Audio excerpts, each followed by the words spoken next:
hello, everybody, and welcome to whatever this is. Yes. To Saul's Rest, Saul's Rest? Arcastorm Session 2. Woo. We are back. We are down.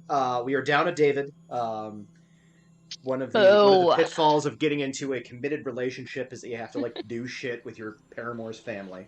It's fine. We like her. It's okay. We like her. Yeah. We do like her. She is like her a lovely. lot. So we're gonna go ahead and forgive him for that. We need her. We needed him to keep her, not the other way around. I'm not worried about that. It's Yeah. She. I love my brother, but she could do better. Rude. David is a delightful person. Oh my god, why would you say that? You just said that. You, All right, I am just kidding. Chat, clip that. Including our reactions, because Including our reactions, yeah. Because I Everybody haven't was said a just fucking thing I aghast. wouldn't have said to his face, and have said to his face, and I am just kidding. I Just love my because brother. you're- He's a human. He's a it's wonderful human different being. when he's Jack, not He will here, though. genuinely. Yes. No, I'm not kidding. When you- he will When you genuinely clip that, save leave this that part planet. out. He will genuinely save this planet. I Yeah, hate you so Okay, much. but- when you're clipping it, just cut out the back pedal. Just Yeah. Yes, Cut cut out the back pedal. Yeah, We cut don't need that the part back out. pedal. back pedal. That's- Don't clip Oh, that you part. dug your Like- own hole. And just like Phoenix said, it's different when he's not here. Just because you would say it to his face does And not have. mean it's okay. And All right, does not mean it's okay to say behind his back. Ugh. To be I will recorded for I the will whole call internet him to right see. now and say what I need to say. But no, you're right. I apologize. I was teasing. That is usually the nature of the relationship we have. I know. That's true. But We'll wait for the phone call. Go on. call We him on can wait. stream. You're the one who offered. You we did. Can wait. We can wait. I got my coffee. I I'm got gonna coffee. I'm gonna do the mom thing right now that I do to my children all the time. That's fine. I can wait.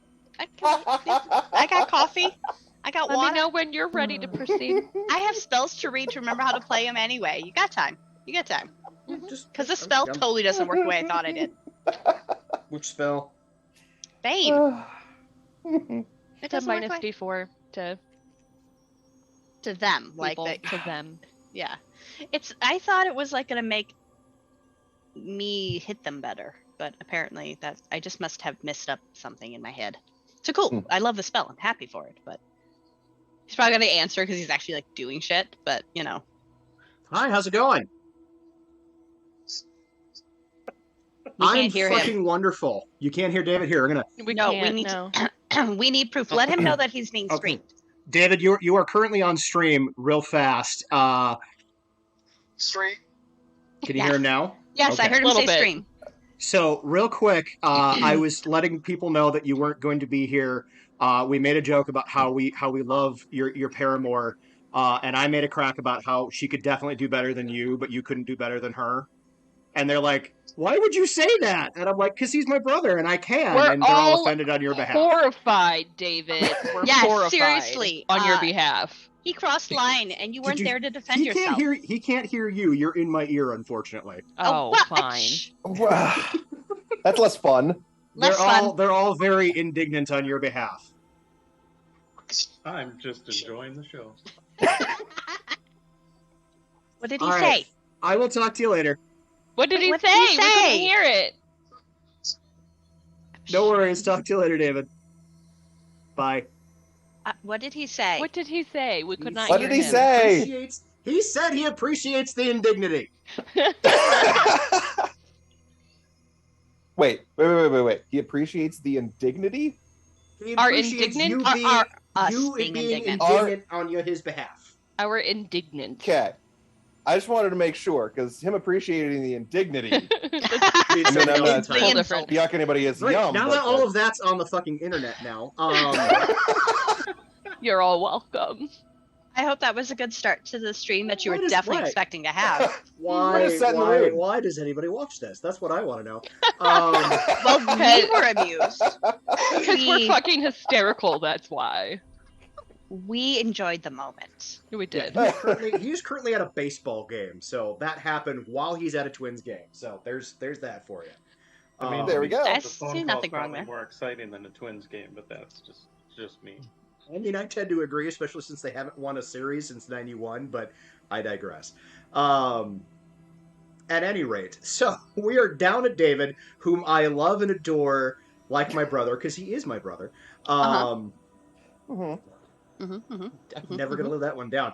Mm-hmm. So Got a little I'm brown just gonna move stuff right forward. here. Mm. Just a little brown stuff right here. Yeah, just You know what? All your characters die. Fuck that. Do you know how many times she's died? Anissa dies 17 Oh. times. She only gets 17 or 16 regenerations. Melisandus and Narla Phylaxi and Leodar, I hardly knew ye. And Oh, you yet died? you could Trust- rattle that trust you got name that out. off.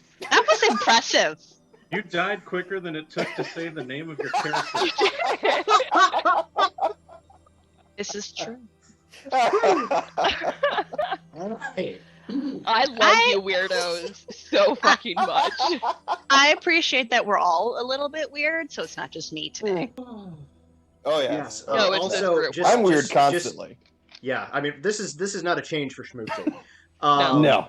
For any For- of us, really. For the edification of those watching, Jess seems to have caught what I had last week. It is Not not COVID. COVID. Not COVID. Tested 3 times. We different have, ways. We have tested repeatedly because it sure as fuck felt like everybody said COVID felt like. But Well, and I feel like I should also clarify for I chat have here. no A idea week if that made ago, it better. as of time As of of recording. yes, Yes. as of recording, as- which this is probably not going to release until I'm thinking this fall. Okay. Which Well, is on why I July put that out there. On July It's 16th, summer. I'm sick. Yes. Hopefully by by the point that this actually Oh my airs, God. they will Time be, she will be a whole lot traveling. better. We are. Yeah, I would like that because that last cough hurt like mean- all the way down here. Yeah, if this isn't going to air till fall, I certainly friggin' hope so. If I'm not better by fall, I think I need some serious medical intervention because it's okay Yeah. right now. But if this is still going, Yeah. and No bueno. continues the direction it's going right now, which is All not right, the you positive crazy way. kids. That is a lot of banter. So we're gonna go ahead and jump right into it. No mas? All right. So, where last we left our intrepid heroes, you guys had come from different time periods throughout the long, long history of the world of Gravendale. Excuse me. Throughout the long history of Gravendale, and found yourselves for various reasons in the basement of the Red Dragon Inn in Saul's Rest on the continent of Solano. Whatever your reasons were, for those of you who haven't seen it, it's available on VOD. You can go watch it.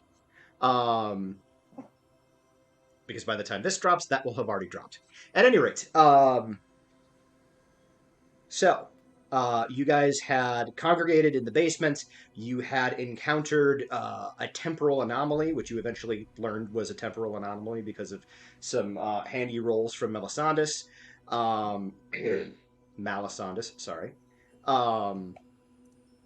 And you had encountered a disembodied voice claiming to be an individual known as the Magister. And the Magister basically stated that he had kind of selected your group for specific reasons that he didn't want to get particularly deep into at this moment, but he wanted to test your abilities to make certain that you were the people that he thinks that he needs. There was a lot of skepticism involved. There's a significant amount of distrust involved.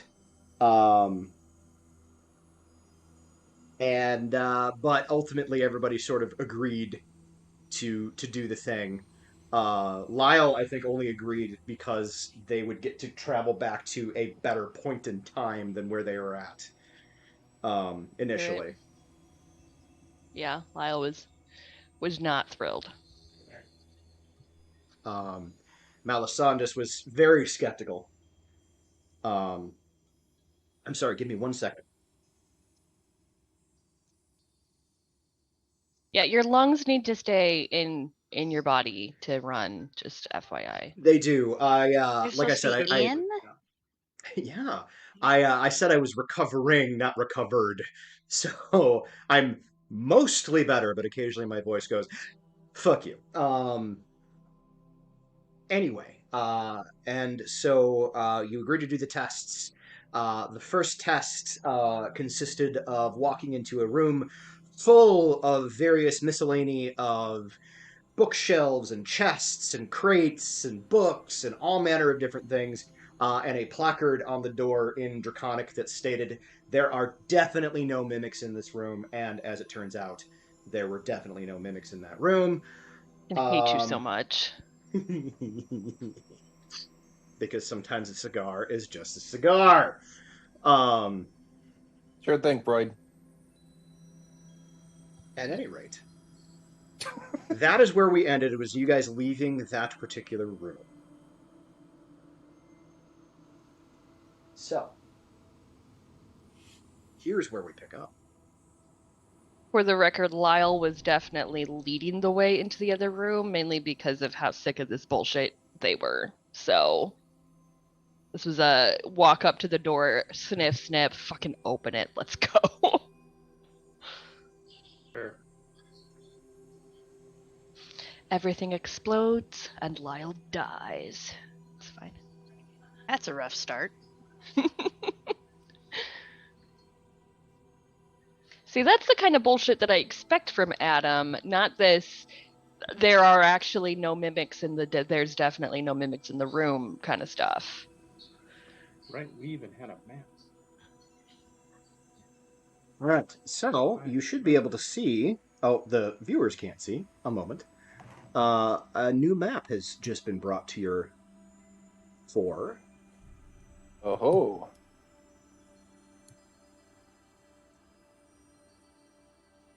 I'm sorry, are there St. Andrew's crosses in some of those rooms? Yeah, that's the only religious accoutrements they had. Those are not religious accoutrements. Well, you know what I mean. Well, I mean they are, but they're not. Sure. Where's my? I need a thing. There it is. Okay, cool.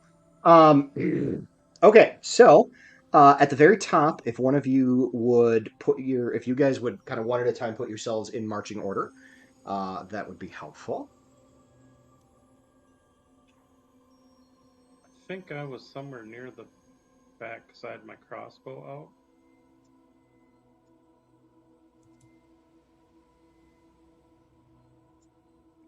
But I also needed to be within a certain range of Malice, Sandus for our shield, other thing.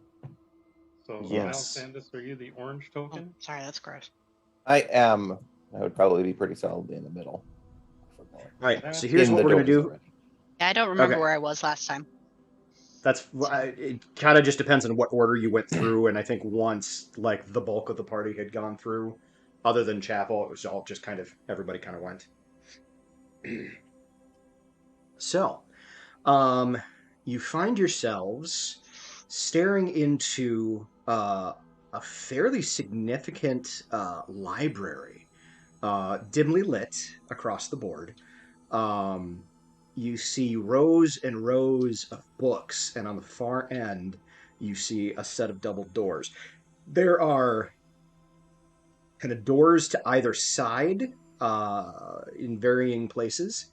But otherwise, the room appears as you can see here. Rows and rows of books lined, the rows, the stacks themselves are lined with carpeting.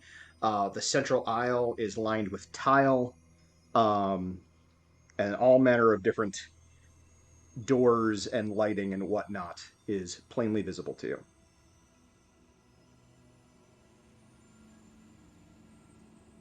And I should move Hale. Or at least give Brian access to Hale. Give me a second here. And do I still have my detect magic up? I will say yes, you do have detect magic up. Excellent. Okay, Brian, you have access to Hale now. I will use my detect magic sight to attempt to detect magical things. Oh, that's a good plan. Okay. So you go ahead and scan the room. Are you just trying to get a sense of what's there? Are you looking for something specific? Well, the first thing is kind of to see if it's like the last room was, where everything had kind of that aura of some kind of magic. And if it's not Fair. just everything is magic everywhere, then to pick out and see if there are specific items or areas that have magical signatures. There is definitely some a blanket sense of conjuration, of transmutation, and illusion, just sort of emanating from everything. Hmm. You're pretty fucking bright. Go ahead and make a an Arcana check. Okie dokie. Ooh, not a great roll. 12. Um,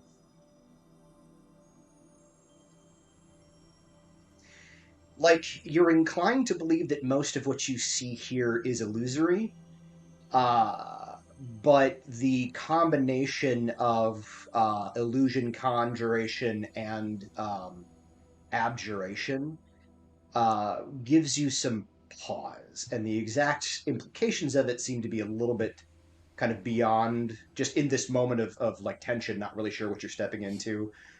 Sure. It's a little bit like your mind is racing a little bit, and you can't quite put your finger on what that is. Okay. Were there any items in or like areas in particular that seem to be like different or more magical or anything like that, or is it just everything is still that same kind of Well, background? that was just, your initial one is just to see if there was the magical auras, which there are. Go ahead and make a perception check, please. Or no, make an investigation check, please. Investigation. Oh, I like that one a lot better. Although I don't like the die roll any better. Oh, 8. Are you rolling on roll 20? D&D Beyond. Okay. It gave me a 2 and a 1. Oofta. Not a strong start. Sorry, I didn't know the spell popped up on D&D Beyond or on Roll20. My fault. Yeah, no no, that's worries. kind of cool. Anyway, you do not see any specific auras or anything like that indicating that there is any specific magic items thereabouts. Okay.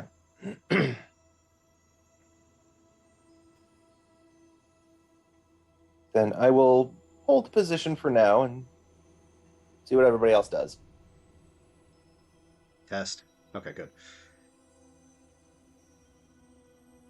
All right. So I think in the interests of, unless you guys, well, we'll just go in order that you are on my screen. Well, no, go in your marching order. Lyle, what do you do? In the chat, Lyle has stepped away Oh, for real life needs. crazy talk. If you I want, was Hale can go first. I was Okay. about to step away for real life needs as well. It's per chat note. Okay. Go get your stuff. Cause ow. Yeah. Yeah. Let's. Hale, why don't you do your thing? Now, these are bookshelves. Yes, they are bookshelves. They are lined with books. Okay. 5, 10. I'm assuming if he moves there, then he can see the doorways. Yes, he can see the doorways. There are doors to the side. Might be more. He'll just whisper back to the group.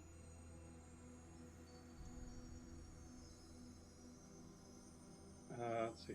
5, 10, 15, 20, 25, 30, 35 gets him there. Okay. I would like you, as he's going along, go ahead and make a. Because is he just walking blithely forward, or is he alert? He's being alert. I'd say as his action, he's gonna kind of ready. I guess more of a readied action, maybe to defend if, or to swing if something attacks him. Okay. Go ahead as he's walking along. Have him make a perception check.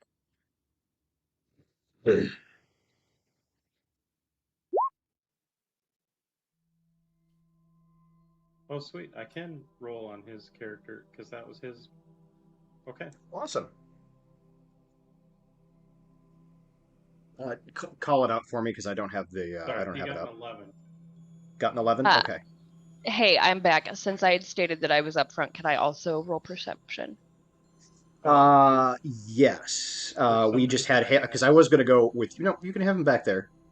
Well, no, I had the Um. wrong Oh, token. gotcha. Since you stated you were stepping away for a minute, we went with Hale. So yes, if you want to move forward as well as Hale moves forward, you are welcome to do so. Yeah. Okay. Okay. So put So yourself parallel to him. I got a 17. You got a 17.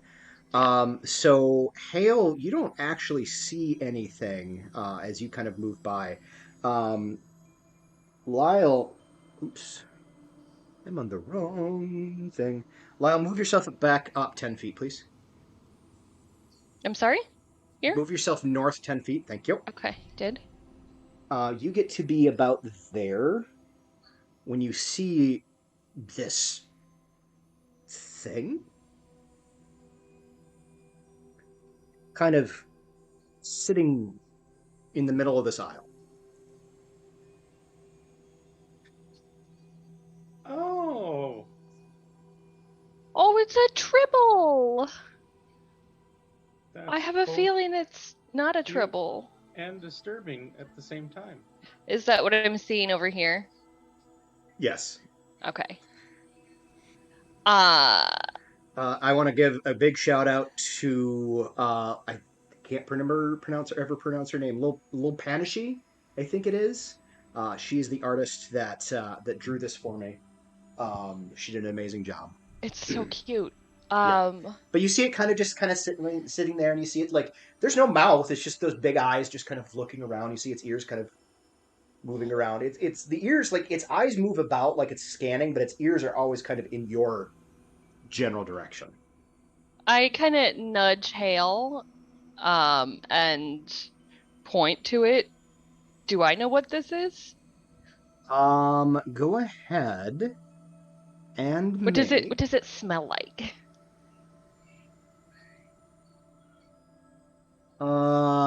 make a nature roll and then throw on a well, you did the 17. 14 nature. 14 nature. You have no idea what this thing is. In terms of what it smells like, I don't know for sure that Lyle would have ever had occasion to encounter this, but for your edification, it smells vaguely like cotton candy. That's delightful. So very sweet, but not like overpowering. Um, Hale is up here with me, so we're not trying to be sneaky. No, Uh, and like its eyes, like it's while its eyes are darting around, like again, you can kind of see its ears are pointed in your direction and haven't moved, even though it's kind of moving its eyes around. I want to kind of turn over my shoulder and just call out to the rest of the group. There's a adorable, fluffy-looking friend over here. As you call out, you see like the eyes, like it's just kind of they kind of move back towards you, and then you see it Mm-hmm. kind of like trundle a little bit. It doesn't come very fast, like it's not charging you or anything like that, Yeah. but it trundles forward about 10 feet, Mm-hmm. and then it just kind of plops down with its little legs splayed out and just kind of looks at you. It's so cute. So it's a mogwai. Anyway, Oh shit! I forgot a thing. Once Jess gets back, we'll do the thing. Um, I'm back. you're back.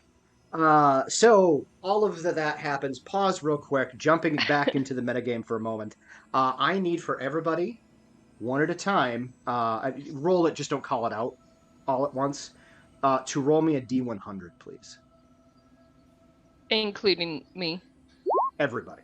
Okay, just double checking. am I rolling separately for Vigil, or am I keeping it just...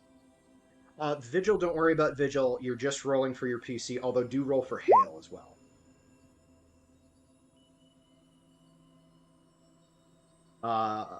So I'm just going to go in order of my Zoom meeting. Brian, have you rolled? Yes. Okay. What did you get? Hale got a 96. Chapel got a 64. Okay. Anissa, what did you get? 26. Okay. Malisandus, what did you get? 100. Nice. Hey, do me a favor, roll for Tuppy, if you would. Oh, yeah, I can do that.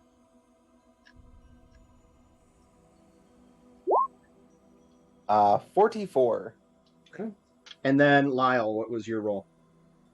Lyle also rolled a 64, actually. Awesome. So, no effect this game. Jumping back into it. Cat, I pushed you off for a reason. Literally, I pushed him off and he just bounced right back up. I'm seriously kidding. Oh, cat. I thought you said hat. I was Cat, very I pushed you confused. off for a reason. Is that a 90s toy? Kind of looks like it, doesn't it? They are. I found them. They're called Admittedly, Weeples. admittedly, Oh my Jess, God. I had. You remember the Sower of Chaos's little stuffy that they Mhm. named Pig? Yes, Pig is in Kinda- our house. Yes, kind of had that in mind when I gave the artist Okay. my description.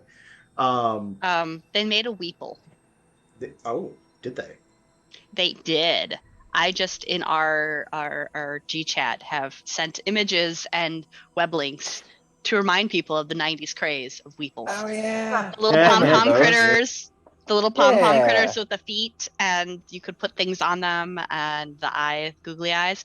Like this is like Yep. a cute cartoon version of one, but those are totally Weeples. Okay, look at that! I remember those guys. We used to earn those Right? from like. Yes, Wasn't it associated with Book It, or am I crazy? it was. Well, the ones with the little taggy bits on them, like you'd get something from them. I don't remember what the hell. Right. Like, I didn't think it was Book It. I think Mm. it was some other school thing though. I Like don't you know. It was definitely some earned school them related in Yeah. thing where you elementary could earn school. them. You could earn them for like reading a number. Like for my school, it was reading a number of pages or something like that. Yeah, I had a it was shitload of them definitely. because I read 5,000 out of the expected Yes. 200. I think I found one of my Weeples somewhere when going through stuff, so I gotta see if I can find it again. But yeah, I saw Mhm. that guy on the thing and like that's a 90s toy. That is absolutely a nice toy. Anyway, so you see the little creature, kind of just trundled up and just kind of spluts to the ground with its little feet kind of sticking out and just kind of looking at you. As I do that, as he does that, as they do that, Mainly um, they. I'm gonna go with they. They, yes. They kind of look at you, Lyle, since you did the Mhm. talking, and it then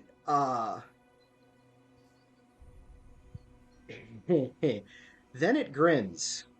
Oh, okay. It's is that gonna probably be gonna have bad? huge teeth, isn't it? And try to eat me. I need Lyle to make a wisdom saving throw, please. Oh, don't be bad. You're so cute. Oh, it was almost a natural 20. That's a 4. You start laughing. Yes, I do. You start giggling, as if you were under the effects of a hideous laughter spell. That's kind of funny. I need just for. We're going to go into initiative. We don't necessarily have to be fighting, but this is just so order of events can be kept track of. Okay. Phoenix, would you kindly keep track of the initiative? No. All right, And then if we you click on- always go last. She'll aggressively. She's not going Hold to do on. it kindly. She'd aggressively we- take care of it. If we click on There. initiative with the role manager, it may actually auto-populate. What? If we what now? Where do I put that? What? Click on your initiative on roll 20 or not roll 20 on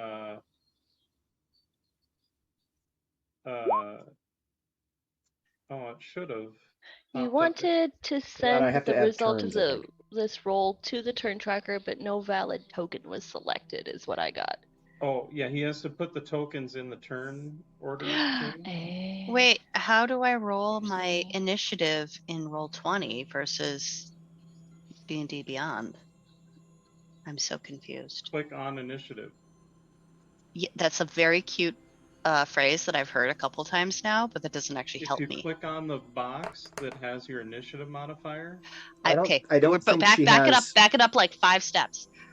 I don't have anything You don't on have the D20 that you don't have on the roll Chrome 20. extension. Yeah. you So don't have Jess, the. Oh, never mind. Thank you. slash apologize. R space 1d20 plus whatever your modifier is. Will do. I'm like, I can hit the roll initiative on my D&D Beyond thing. Okay, slash R D20 plus uno capisce. All right, how do I make it go over there now?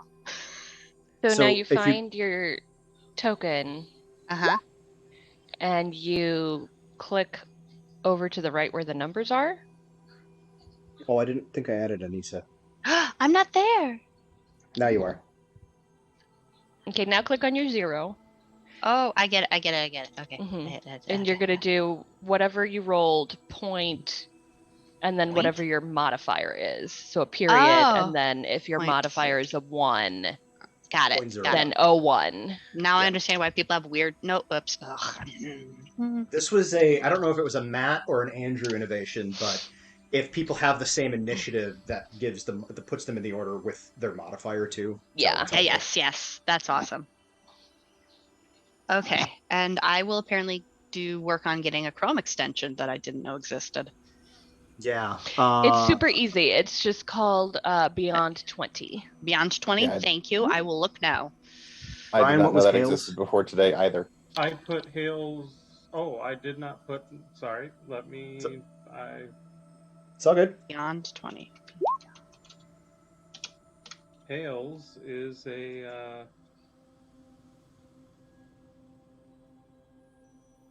Hale is now in. Cool. And then I believe as Game Master, there's a button somewhere on the turn order that you can click to have it auto adjust. There you go. Sorry. The fuck was that? That was my children. They're at a lake right now, and my wife sent me a live photo, and I clicked on it, and I didn't realize it would have sound. I'm sorry. It was adorable. No, it's all good. All right. So, top of the order is Melisandus. Melisandus, you are aware that they've called out something cute and adorable, and then for whatever reason, Lyle starts just laughing uproariously. A thing that you never thought you'd hear this early in your burgeoning relationship, all things considered. You Yeah. have detect magic up. Uh, I'll give you a free Arcana check. All right. Arcana. Technically, Anissa That has is up to. much better. 23. 23. Awesome. Give me 1 second here. I just have to look something up real fast.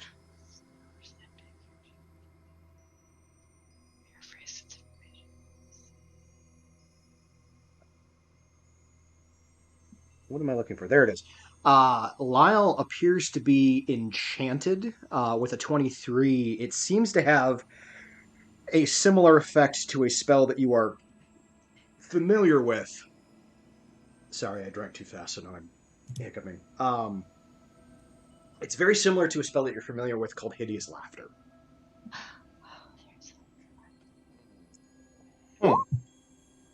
So that was a freebie. What do you do?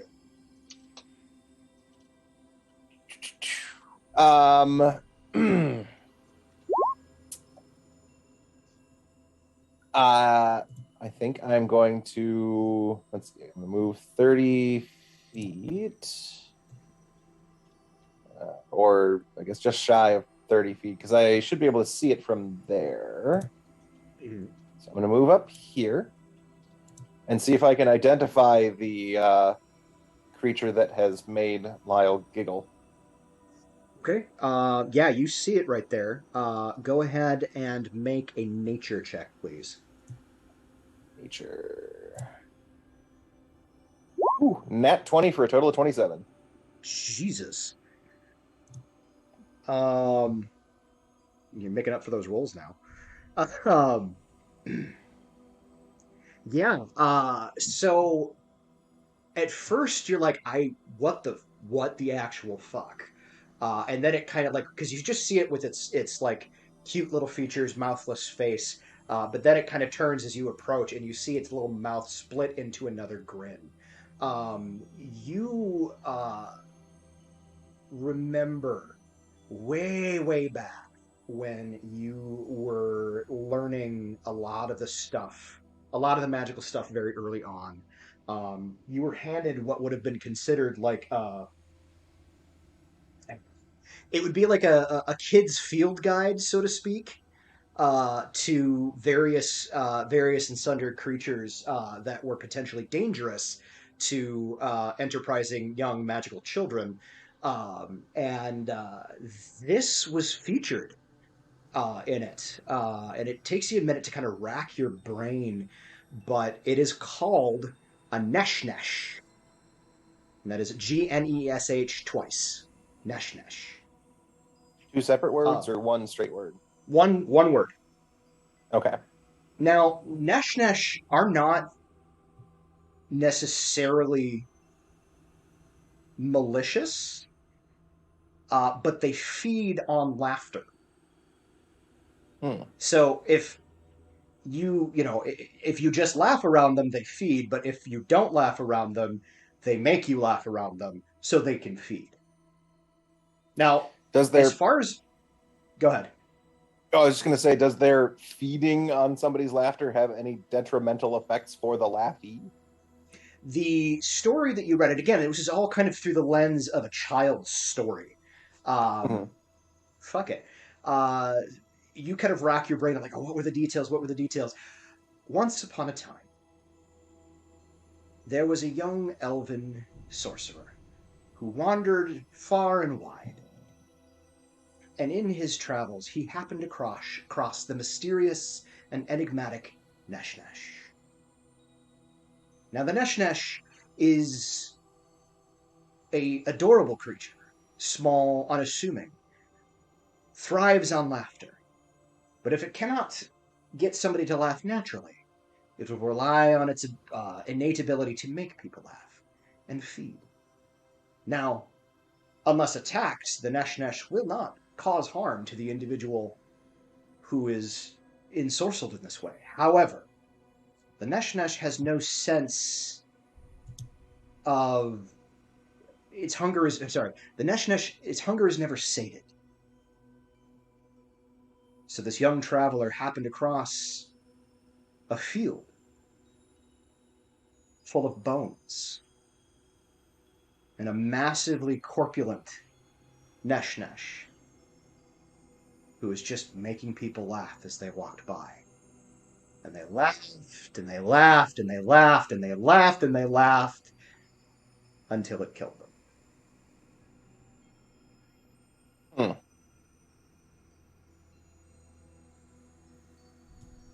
Okay.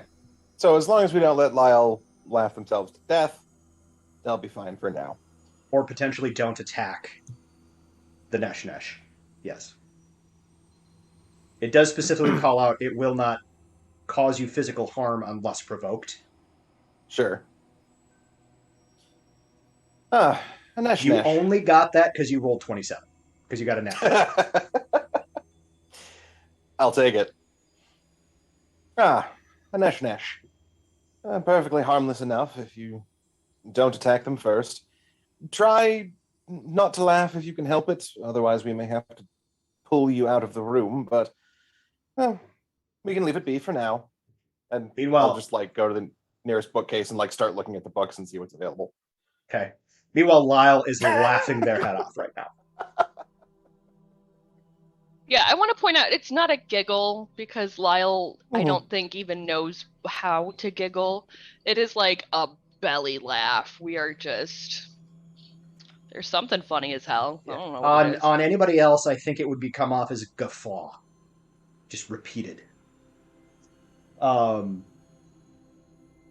right, so Melisandus, you step off to the side and you pick up a book, and similar to what Anissa had discovered, and you to some extent as well in the last room, you see this book is filled with those strange characters, spiraling cogs and whatnot. Mm. More language that we have been deemed not worthy to read. Great. I don't suppose I can read like the titles of the books or anything, or are those, if there are any, just in the same script? They're mostly no title. It's Okay. Are you kidding me? Sorry, my earbud just went, low battery, please charge. Just charge, you motherfuckers. It's fine. Give me a moment. So yeah, there's no titles to speak of. Okay. I'm gonna have to So- change. Not really anything that we can glean from the books themselves then. You see Tuppy kind of lean over to you as you're kind of looking at the book, and just be like, "Hey, it smells really good. Are you sure we can't just eat it?" Without knowing what the purpose or criteria of judging these tests,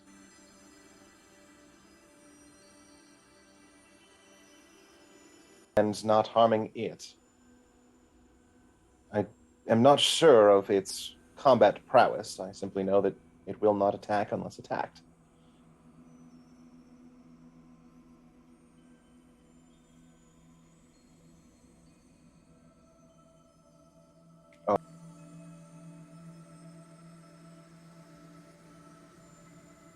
Sorry. He says grumble, like the word grumble, but he doesn't actually grumble. He just says the word grumble. Is now more or less ignoring the Nash. Like there's a mental note in the back of his head, like, all right, within a couple of minutes, we'll probably want to like move Lyle out of line of sight to try to stop that. But for now, it's like, all right, not a threat. Moving on, exploring other stuff.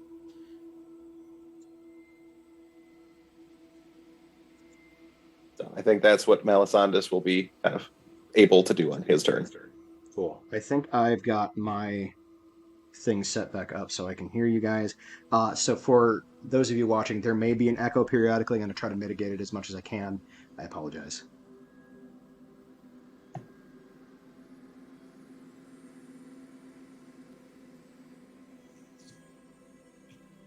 All right, the Nash goes next.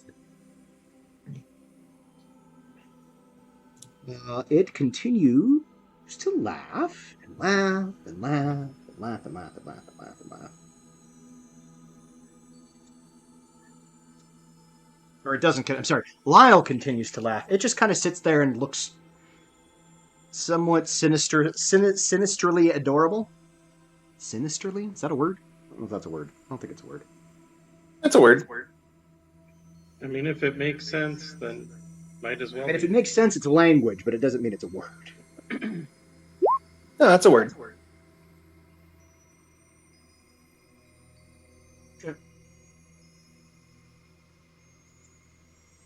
And that's it for that. What does Kale do? Oh wow, it is Hale's turn. Okay, well, Hale is going to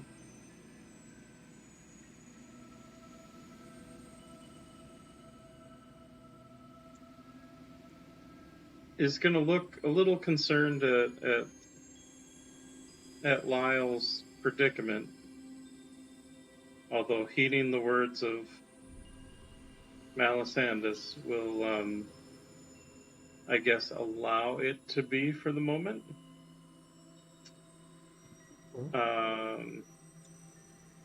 But kind of gives sort of a reassuring nod to Lyle, and then continues to make his way south. 15, 20, 25. I'm assuming this is a door here.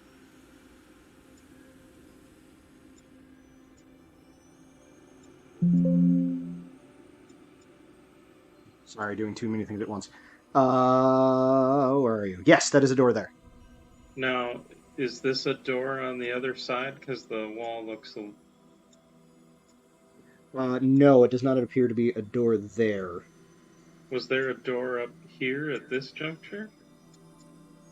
Honestly, there should be a door right here, but there isn't one.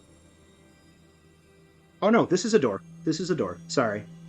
Oh, right here in the middle is a door? That is a door. Okay. Hale will point those out, and to be quite honest, I think he's just going to stay right there so he's not too far away from everybody else should they need him. And that'll be it for Hale.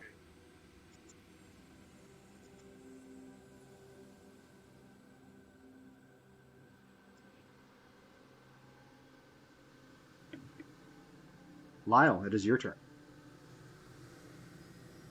Is there anything I can do while I'm laughing uproariously? You can make another wisdom saving throw. Uh-oh. Much better. 21. Okay. Yeah, you suddenly it just doesn't seem at all as funny as it used to be. I look at the fluffy little laughter monster.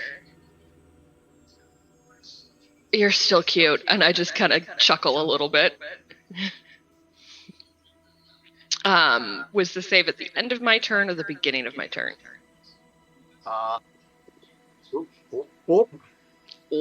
Trying to stay on top of my mute button so we don't get a lot of feedback. So it's taking a little bit of getting used to. I have to figure out when the save happened. At the end of each of its turns, so it would be the end of your turn. Okay, that is it for Lyle then. But they will kind of like willingly like kind of keep to a low chuckle just so that like it doesn't make me laugh again. Okay. Sounds good. I like that. Disregard that other wisdom save. That was me hitting my space bar, and apparently that was the action it decided to repeat. That is it for Lyle. Sounds good. Anissa, you are next, and I believe you said you also had Detect Magic active, correct? Yes, I did. As I had cast it last time. I just had rolled really shitty, so I had not gained the knowledge that... Okay, I want to stop it. Oh, that's how I fix it. So, yeah. 5, 10, 15, 20, 25, 30. All right, so I'm moving my tuchus here. Near the giggly thing or the cute thing, and now I can see it and I'm like, yep, that is cute and also a little terrifying. I'm gonna activate Divine Sense so that I can detect good and evil. I like that it's not or, it's both. Yes. So it's 60 feet. What's my question? That's why I sat there measuring things before last turn. I know the location of...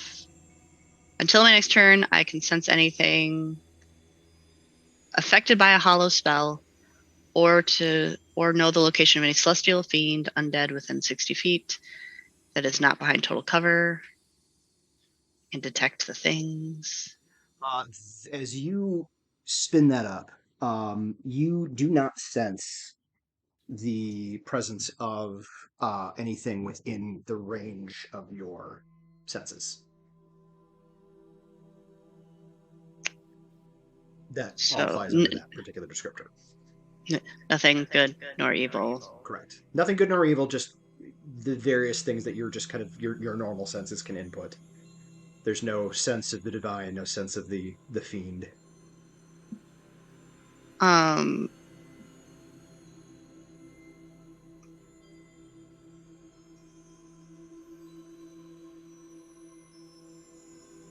hold on. There we go. That makes more sense. I'd accidentally clicked a wrong thing. Oh, look. Good rings as heavenly music to your ears.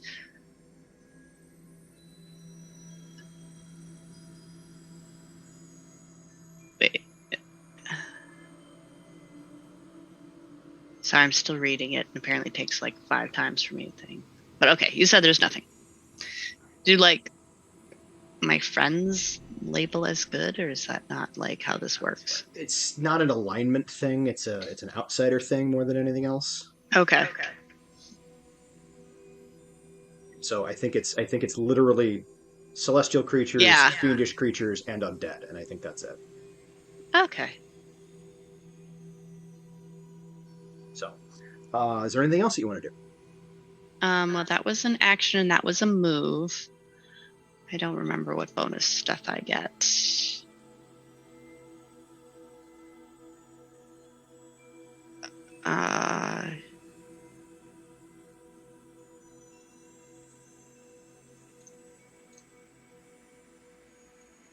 Oh yeah, that if I can only use.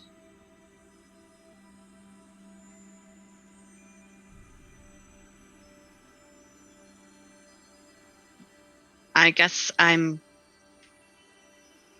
trying to see if this can happen more than once, but I could choose a character. Wait, how far away is this thing? It's like 10 feet from me, right? Yeah, Yeah, the sucker's pretty 10 close. feet from me. Yes, it's pretty close to you. Okay, because I don't see that this requires any. It's a bonus action and it doesn't take away any things. Like I can do it as many times as I want. It seems. I'm gonna channel Divinity Vow of Enmity. As bonus action, I can under a vow and against a creature you see within 10 feet of you. You gain advantage on attack rolls for 1 minute on it. So if this thing gets too feisty or weird, I can squish it. But I do not make any aggressive moves to it. I just.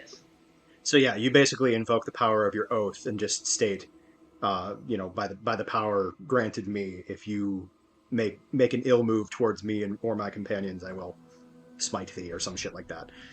That, but more Anissa-y. And yeah, you can do that absolutely. Okay, I do that because that seems to. I don't see anything in it telling me. Yeah. I love that you can upload that right into the thing. I may do what Nick does for the next time we stream and put a little window for the dialogue box in Roll20 for the viewers to see, because why not? It's kind of fun. Yeah. Cool. Okay. Does that end your turn? Sorry for the delay. Yes, it does. No, Sorry, there was just a new thing I've never used before, and I was being a little unsure about it. Chapel. But, yeah. Chapel is gonna go 5, 10, 15, 20, and then sees a door and is gonna go 25, 30, 35, 40, is basically double moving to the door, and Vigil's just following up behind. And that, I moved and dashed, so I'm done. That's my turn. Okay. Sounds good. All right. Vigil went with you. Top of the round, Melisandus.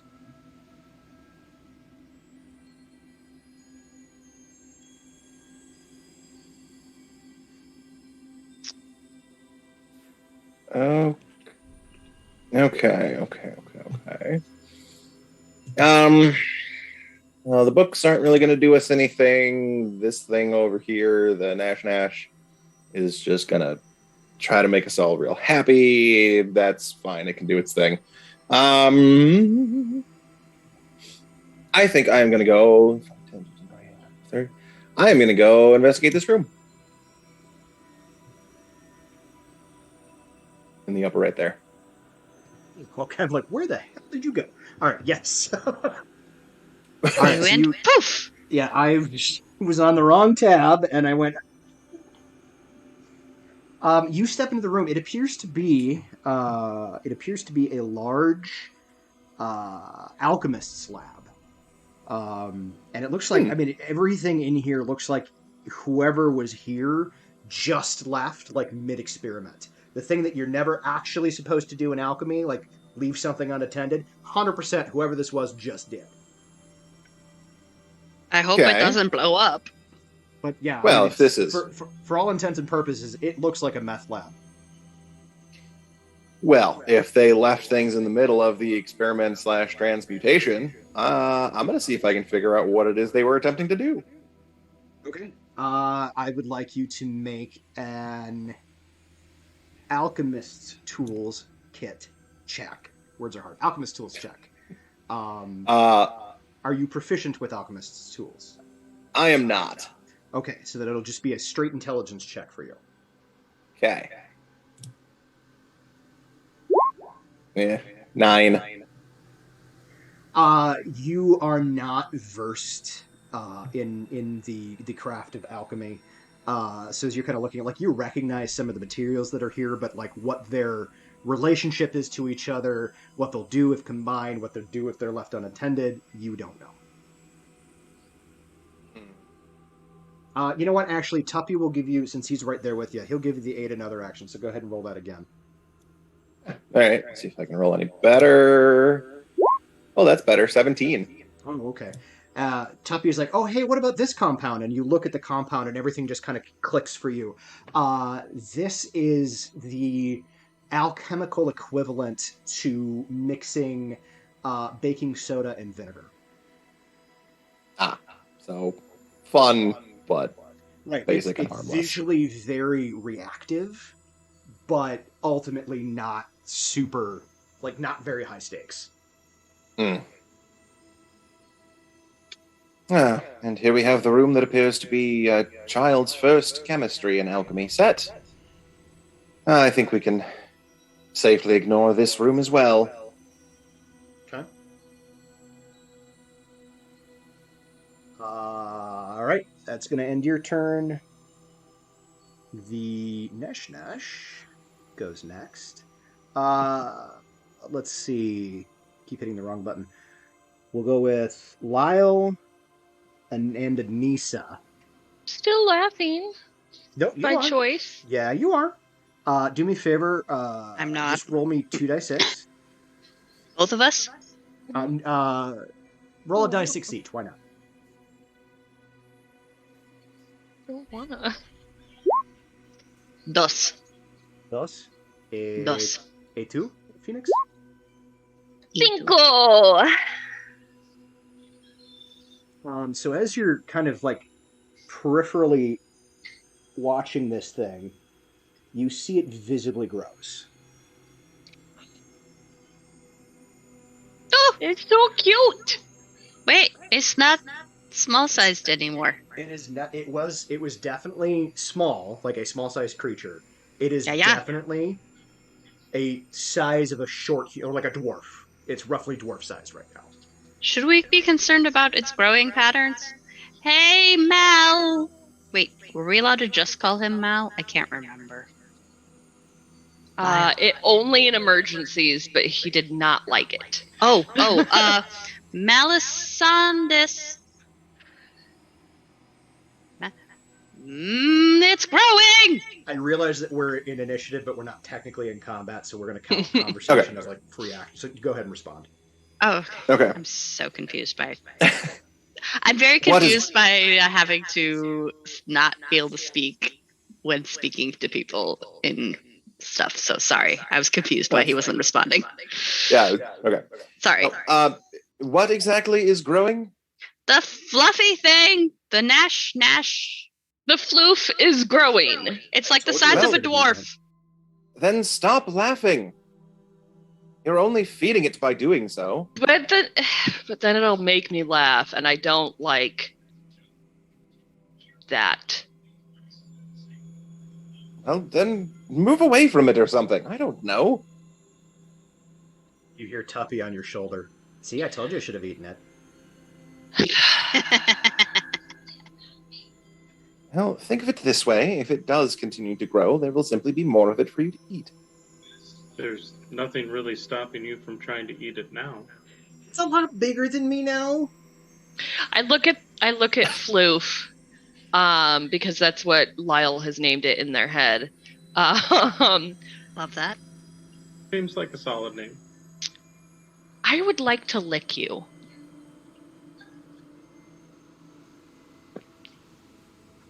What is Lyle again?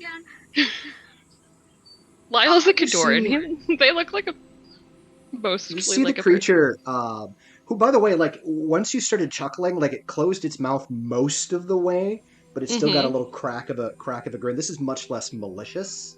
But you see it kind of, like, I would say tilts its head to one side, but its whole body is its head, so it kind of just, like, rolls onto Tilts. one side, and with ears kind of... make an animal handling check.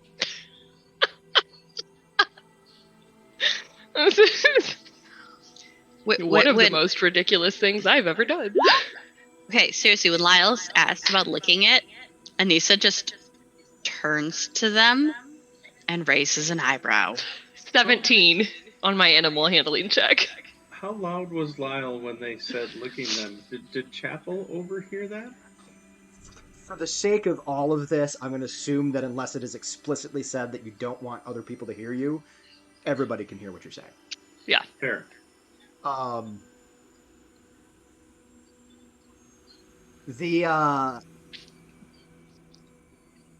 You see the creature while, like, so you rolled pretty good on your animal handling. Like, it kind of rolls back onto its foundation, but you see it kind of like the ears kind of quirk, and like in a dog or a cat, it'd be like kind of an inquisitive look.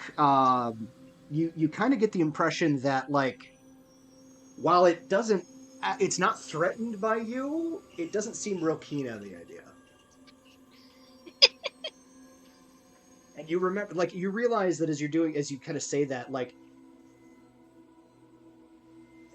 it may be equating licking to tasting. I I'm want going to to taste eat you. it. But I'm not going to eat you. You smell good, and I want to see if you taste like you smell. That's not going to encourage it. Why do you want to lick it? I'm curious. I'm just curious. I'm not going to eat you. you hear from Melisandus' shoulder. I mean, he smells delightful. Right? I said if you don't want it to make you laugh, move away from it, not put your mouth on it. Anissa sniffs the air in her very human nose. Anissa, go ahead and make a perception check. This is just a straight perception roll for you. Have you ever been to one of those, like, festivals where they're spinning sugar? And there's, like, the spiderwebby sugar treat. And that's what it smells like. Yeah, Jess, Anissa, you kind of sniff the air a little bit, and, like, you just get the vaguest hint of this sweet smelling, and it takes you back to, like, the carnivals that you used to go to with Raven and in the orphanage in Thrain, where and you know exactly what Lyle is talking about. You know, they're talking about that kind of spider web. They called it spider candy, but it was literally like this kind of spider web style, cobweb style spun sugar. And yeah, you kind of get a weird whiff of that from the direction of this creature. Oh, okay. Still don't think we should lick it, though. But you understand, I don't want to eat you. I just need to know. I need to know. Could we just ask it why it smells like candy? I'm gonna Please. just look over at Melisandus and be like, is this a normal Nothing's normal about this. custom for fleshlings to lick things that smell good? Says mean, Tuppy. I don't think there is anything normal about any of this, or any of them, for that matter. Did we just get called a them? I'm a them. Oh, that's true. I suppose that's less insulting for you. Yeah. And then Chapel will just kind of nod, and it's like it has a very kind of sort of morbid scientific curiosity to see what happens to Lyle, Fair. but is otherwise going to continue exploring when it gets to. Admittedly, Melisandus has kind of a morbid scientific curiosity as well, which is why he's not really trying to stop Lyle from doing it. He's just letting them know that he does not believe it to be a good idea. Okay, so hear me out. You Floof. realize one specific thing, Lyle. In order to do what you have proposed, you will have to do more to gain this thing's trust. I'm working on it. Hear me out. Okay. I'm talking to Floof, not to the GM. Hear me out. Do you have a tongue? And I show my tongue. I'm like, I'll let you see fully like half of its head split open, and this tongue that's almost as big as it is kind of lolls out of its mouth. Okay. You can lick me, and I hold my arm out, if I can lick you. And I, like, mimic licking my arm.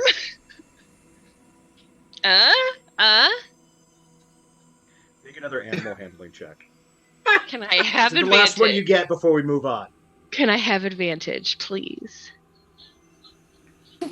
Come on. Why? Because I'm asking nicely. No. That's not how this works. That's not how this works. But you may roll without Wow. disadvantage. That's a 9. It does not seem clear on what it is that you're proposing. You're realizing that this creature, whatever it is, it really does appear to have an animal intelligence. Cool, I step up to it and I fucking lick it.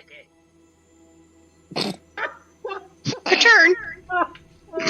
It's its turn. Yeah. What would that be, like, unarmed attack roll? I'm not trying to damage it. That's true. Obviously. I just wanna lick it. But you're still trying to touch it. Without your consent. Okay, sorry. Just There's no consent in this situation. No, I No. just said river dog. I promise never to lick you without consent. I mean, I feel like if it's an animal, it can't consent regardless. So Right. That's the Rude. point of the Harkness test.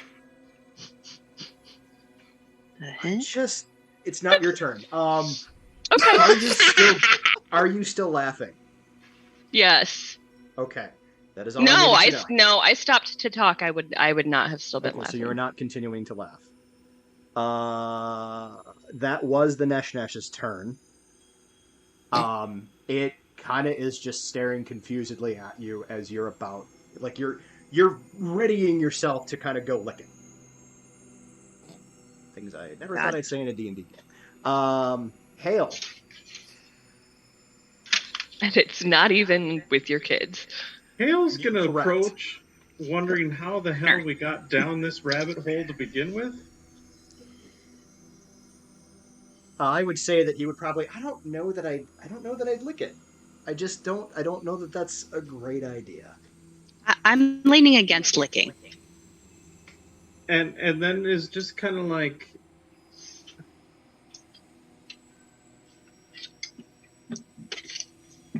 I realize and actually is able to kind of move there. I realize we've only known each other an extremely short period of time, but are you okay? Fine. And you know what? Hale's gonna make like a medicine check to see if there's like a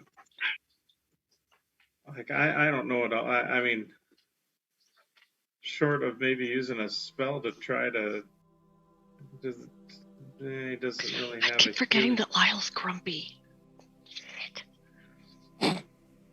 Oh, he does have like lesser restoration. I don't know if that would necessarily work. So he's just gonna Lyle make like a. did just come off of a giggle fest. That's true. Sorry. Inadvertent serotonin rush from the Google Fest. Yeah. So this is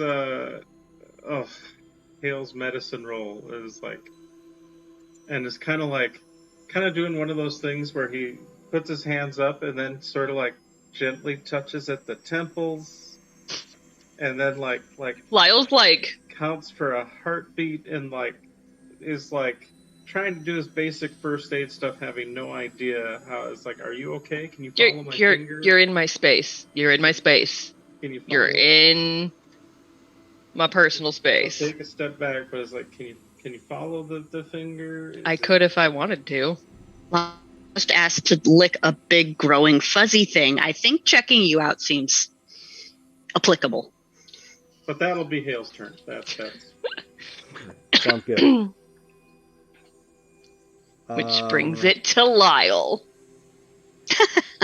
Just in time to lick. Brings it to Lyle. As my bonus action, I am going to. Let's see. I am going to manifest an echo right here. I'm going to move the D&D die to where my echo is going to be. Whoop-amps! Hey, there's a shadowy thing that looks like me there. And then I am going to step here. And I'm going to reassure Floof that I am not trying to hurt it. And then I'm going to lick it. Wow. Go ahead and make another animal handling check. wow. 8. This is going to go well. Yeah, you go like it's fine, and then you're like, and the whole thing just kind of recoils from you and lets out sort of a ululating, like chittering noise. Just want to lick it. We'll find out the result of that in a minute. What do you do? Is there anything else that you're gonna do? Did I lick it? Make an attack roll. Unarmed attack, I'm assuming. It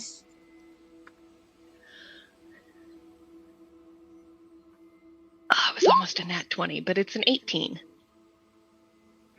Still really good. Yeah, you lick it. Does it taste like cotton candy? Does it taste like fairy floss? It does not taste like Oh, that. It's not. Here's the thing. It's not. I mean, have you ever licked your cat? No, I haven't. You've never licked your cat? It's because it would be gross. Well, cats don't smell like cotton candy, Anissa. It's like it's like licking fur. It's like licking fur. Like it's not a bad flavor necessarily, but it's not like a cotton candy flavor. Like Lyle kind of like scrapes at their tongue and is like, "I'm really sorry, you don't taste like I thought you would," and is gonna try to step back. Why did you do that? I'm curious.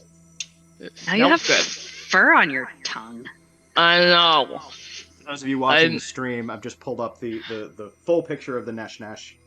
I immediately regret my decision.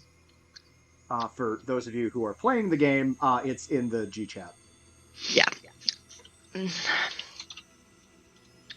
I assume that ends your turn. I hope that ends your turn. It does. Anissa. Yes, that's What do you me. do?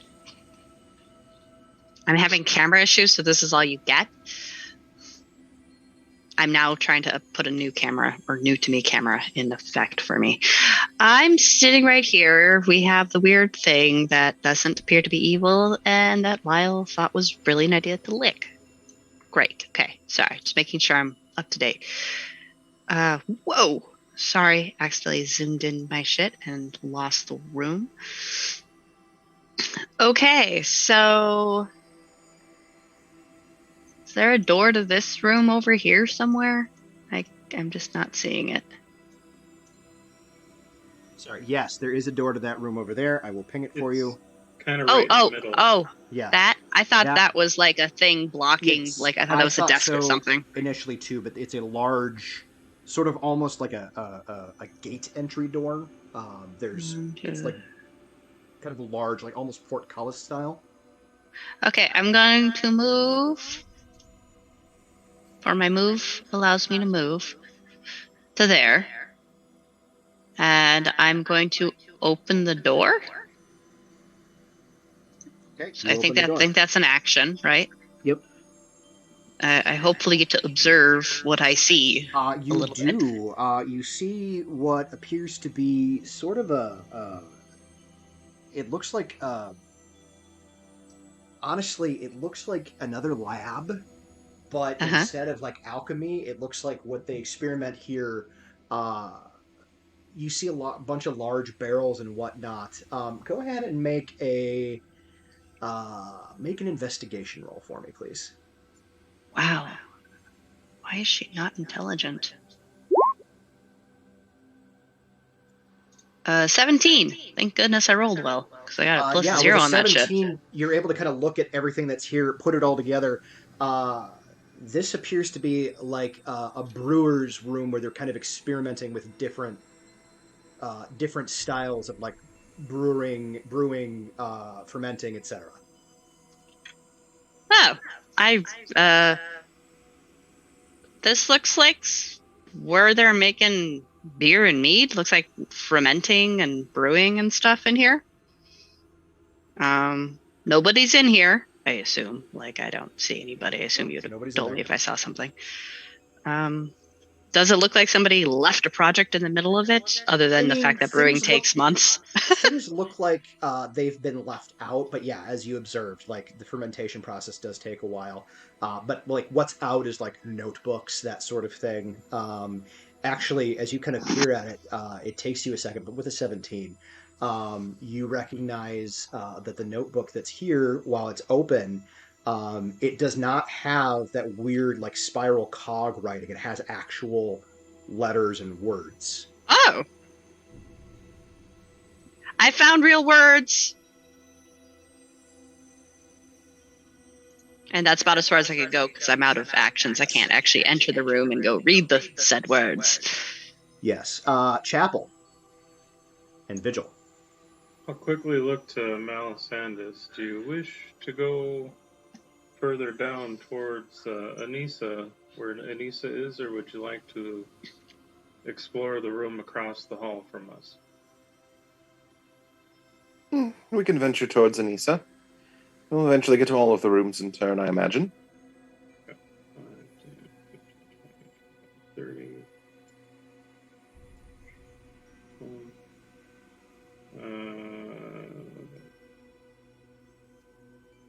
And you know what? They will then maybe ready to their crossbow to shoot a hostile presence should it reveal itself. So sounds good. You are readied. I assume Vigil kind of moves and readies with you.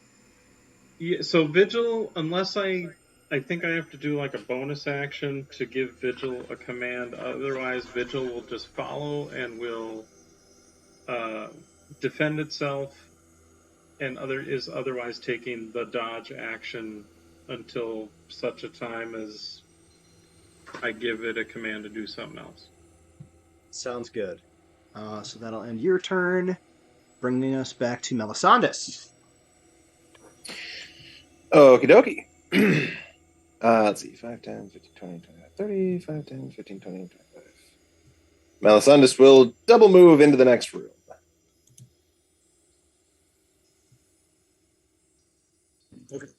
You double move into the next room. As Anissa had observed, it appears to be a lab of sorts dedicated to various alternative methods of brewing. Words are hard. And sure enough, you see the notebook on the table with actual like notes in it, as opposed to just the weird spiral writing. Okay. If I can get kind of up to the notebook with my move that I had, then I will kind of start flipping through the notes and okay. See if it's make a brewing check. Unless you are proficient with brewer's tools, you'll just make an intelligence check. Until, for the time being, just assume that Tuppy is aiding you. excellent. Intelligence check with advantage. Yes. 15.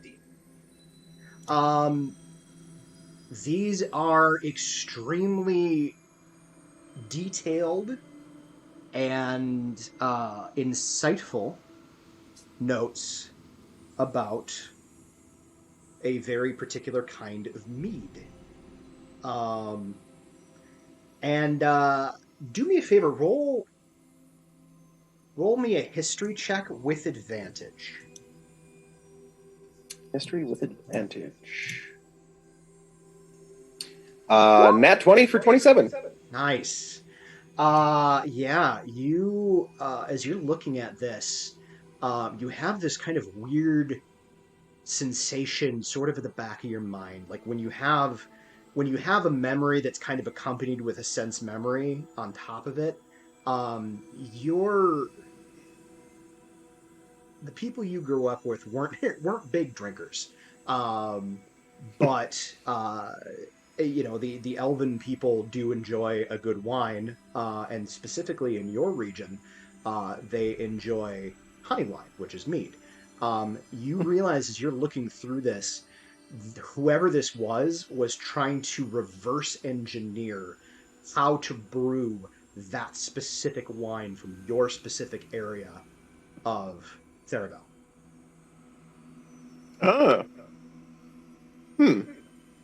Interesting. And like as you're paging through it, you're seeing different like groupings of like taste tests or whatever, and like each time there's a notation stating like right consistency, too tart, raw. It is all written in Elven, I will point out as well. Okay. But yeah, so now the question: very systematically breaking down how to reverse engineer this.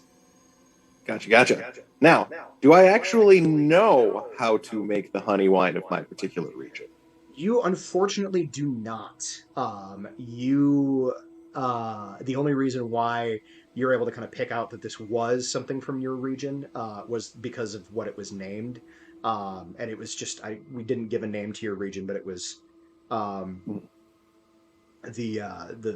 your province in Theravel mead, and it literally says that kind of at the top. The name of your province plus and the word mead. We'll come up with that at some point. But you, like the people you came up with, your parents, what have you, weren't really big into drinking, and so it was just never something you were terribly exposed to. It's not like that they abstained or anything like that. That just wasn't their thing. Okay. I'm actually going to kind of copy down their notes into a book of my own to there's pages and pages of these notes. Yeah. Okay, so you're gonna. I'm going to take the time to copy down the notes. We took an exhaustively long time in the room that had no mimics, so I don't feel too bad taking an exhaustive amount of time to copy down some interesting little tidbits. That's while fair. Other people are trying to lick nashes and such. That's fair. All right, so that's your turn. Successfully licking nashes. Thank you. And to be clear, it's not. It's a. My apologies. Successfully licking nashes. And I would like to add, it is a person. Attempting to lick nashes. Not people. There were not multiple of us attempting to lick the nash. So, Tuppy also wanted to lick it. It's not my fault. Yeah, but Tuppy was not trying. And Tuppy's a dragon. Seriously. So yeah, Just saying. so you see the Nesh after you like swoop in and lick it, like recoils from you, very startled. You hear that kind of chittering noise, this very alarm-sounding noise. You see it opens its mouth wide. Lyle, I'd like you to make 2 wisdom saving throws, please. Cool. Question for you, not concerning this. Melisandre said we spent some time in the other room before coming here. How much time has passed? You guys basically went through and searched every single item in that room. So all told, you were probably in there a good hour and a half. Okay, so don't worry about the spell, Melisandre. It's gone. First wisdom save is a 17. Second wisdom save is an 11. 2 things happen at once. You immediately start laughing as Does not surprise me. this forces that's causing you to laugh hits you full force, and it was so much stronger than it was before. And as that happens, There's no you save against it once and you're immune for 24 hours. God damn it, I was hoping. You licked it, man. You lost anything like that. I told it I wasn't trying to hurt it. and then you rolled a 9 on your animal handling. I know, but I clearly did not hurt it. I only licked it a little. I didn't do any damage. I moved back.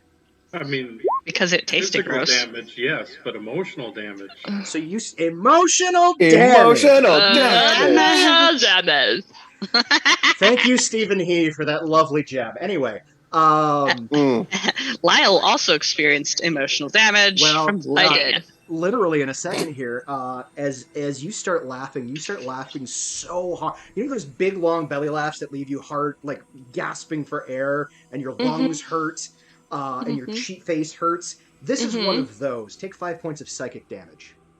Oh, rude. As you start laughing so hard that like blood literally starts to kind of come up your throat. I thought it was going to come out the nose, but ew. We're going to treat this a little bit more like we're in combat now. Since it's causing owies. Yep. First and foremost, I would like you to roll me 2d6. Me? Yeah, Lyle, Phoenix. No.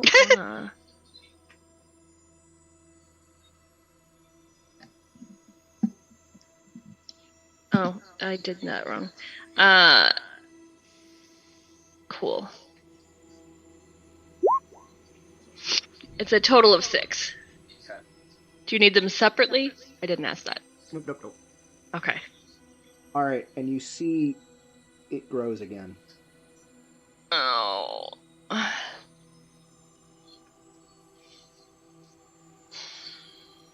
All right, so we're going to stick a little closer to combat rounds at this point. Given what just happened. That is its turn, however. Just wanted to lick it. Yes, To you get did. all offended. And you tried to convince it that it was a good idea and then did what it viewed as an attack. Hale, it is your turn.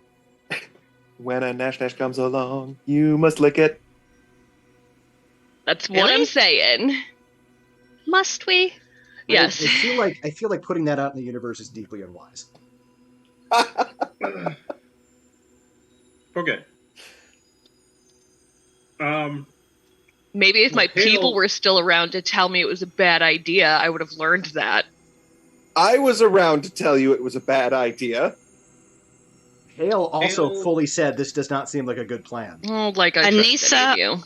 Also said, Well, you can't make the excuse if my people are around, I would to talk me out of it and then be like, well, I don't trust anyone. No. They said if my my people had been Oh, around well. to teach me things like this were a bad idea. Yeah, okay. We're going to move on. What does Hale do? Hale is going to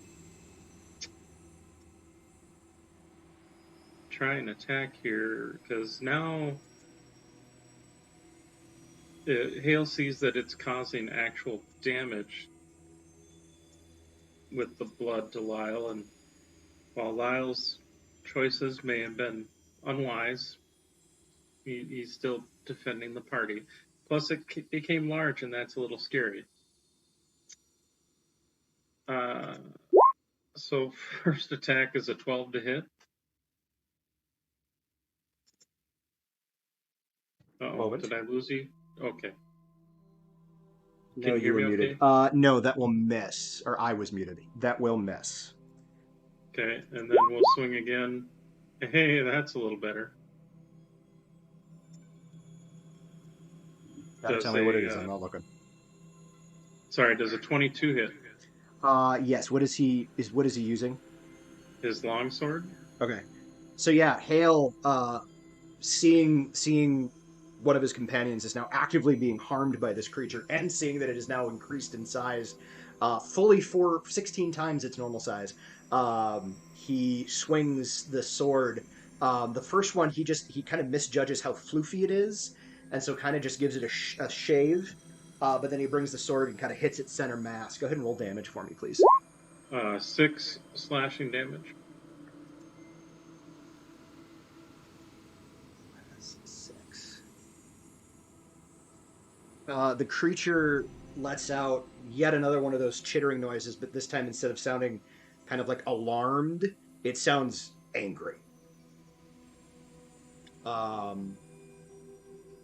But yeah, you kind of cut into it, and a little bit of like this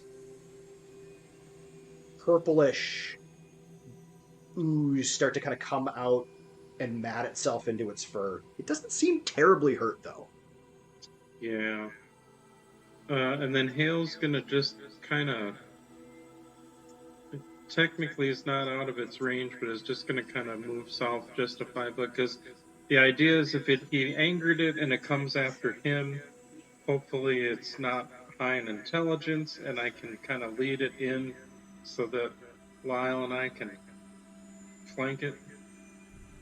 Okay. That's the plan. Who knows what'll actually happen, but that should be it. That'll be it for Hale. Lyle, you are laughing. At the end of your turn, you may make another wisdom saving throw, please. If something on my thing says that it does not require an action, am I allowed to do it? It vastly depends on what it is. Move my echo. I can move my echo 30 feet in any direction, and it does not require an action. Yeah, I'd say since it's like you don't have to command it verbally, I'd say since it's like a mental command, yeah, you can still do that. Okay. Excellent. Then my echo moves there.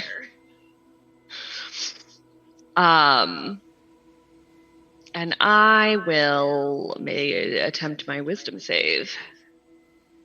Okay. I don't think an 11 makes it. Nope, you are still laughing. Cool. Love that for me. All right. Anissa. Yes. Probably should have figured out what I was going to do. Sorry. This seems to be a problem. I understand. Yes, this does seem to be a problem. Lyle is now laughing so hard it sounds painful. Oh, Lyle, this is not good for you.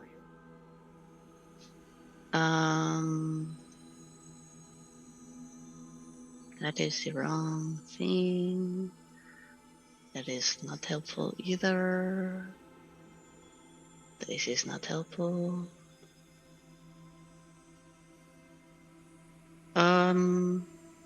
So my group seems to have decided we have to now lay down the smack down for the giant thing that is attacking us. I mean, Hale saw that it's actively hurting Lyle, and yeah, he threw down with it. Okay, I just wanted to make sure I am not. Oh, I can get close enough. Oh wait, I have to go around shit. Damn it. Yes, you do. You have to go around. Okay. Wait. I go this way. I'll be okay. See? I go like this. Okay, that's 5. Okay, so to get to this one is 10 feet. See? Okay, so 10 feet. Jess, if you click on your token and just use the arrow keys, you can just count it out as you go. Oh, really? Yeah.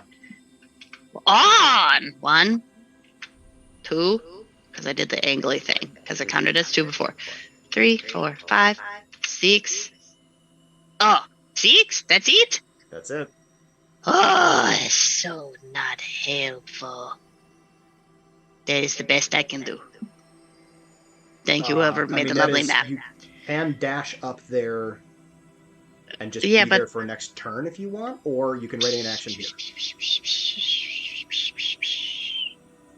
This is not my character that has any spells that I get to like hit people with. Sorry, long time no play. Characters that I can hit people with. Yeah, it's been a while since you've had a pretty much strictly melee character. I can smack you so hard if I could just get close enough to you. Oh, that is the plight of meleeers everywhere. Oh my The pain god. is real. This is why I find a way to get Misty Step as low level as possible. Real quick. This is why we Misty Step on top of dragons. This is why we Misty Step on top of dragons, indeed. All right, what were we going to say? It's doing attack rolls to hurt people, right? Like, that's how the pain is happening? It's not actually attack, like, it's doing things that require saving throws, but it's not, like, biting anybody or anything like that. Okay. It's not rolling the saving throw, though. Other people are doing the same throw. What's this do? New character, who dis? Yes! Sorry! There's buttons. I don't know what this button does. What is this? Choose a creature you can see within range. What's the range? Oh, I have range. Okay. Until the spells you do. When I hit it. Well, I have to do. Oh, this is a bonus action. Oh, that's fun. Okay, well, I'm going to save that. Are you playing, Schmoopsy? Yeah, I don't call you Schmoopsy. That feels gross. That feels gross. I don't know. Oh, biting smite.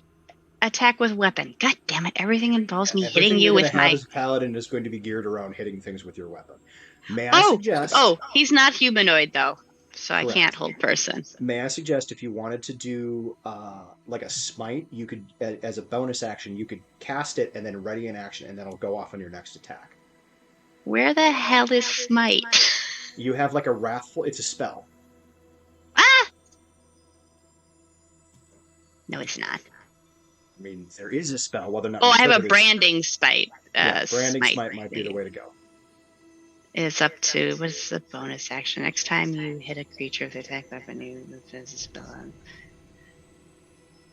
Fine, I will cast this. Okay, and then you're ready to hit if it gets close enough? Well, can I just have double moved instead? Because that's a bonus action. Yeah, you can.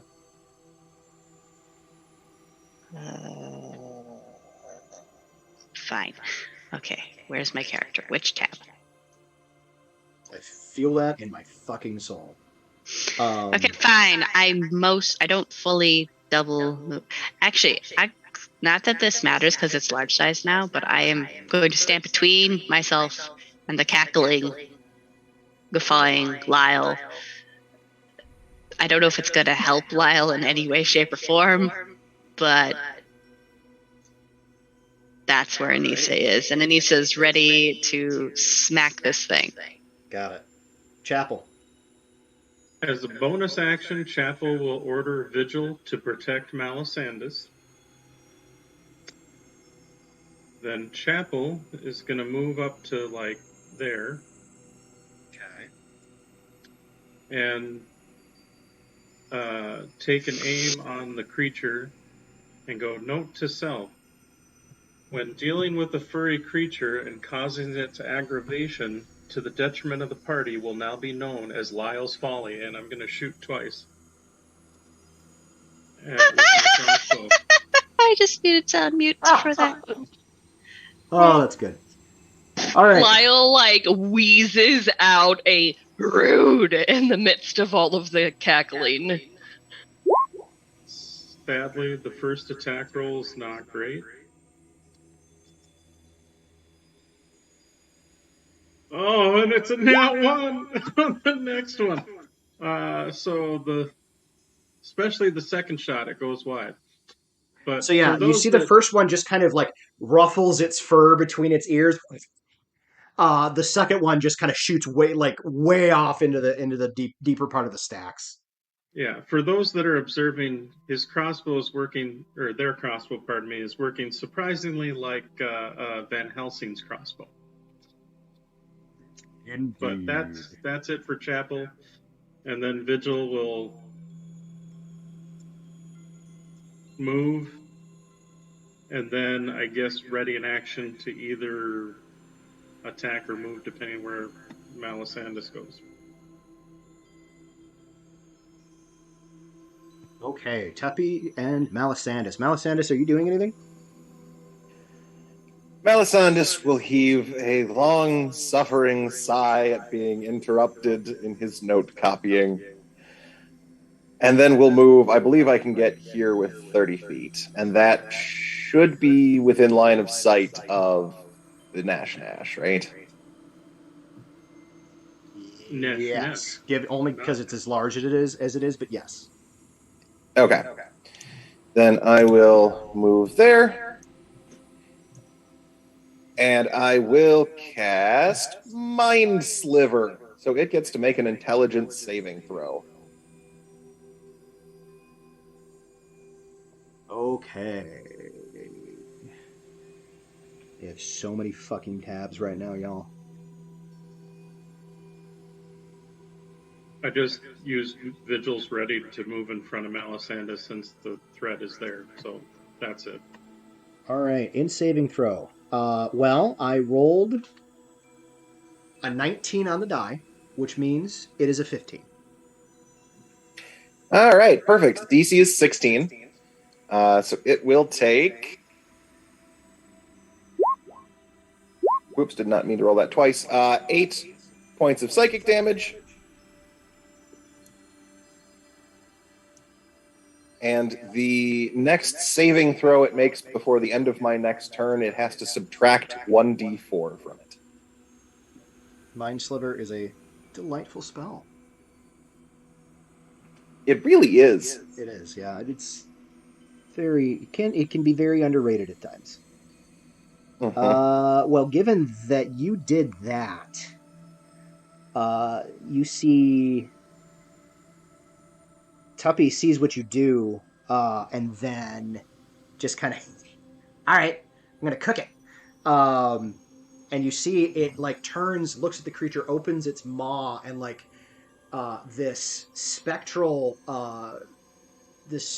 dragon's mouth shoots out from his jaws, kind of settles itself directly over the Nesh, and then breathes fire down on top of it.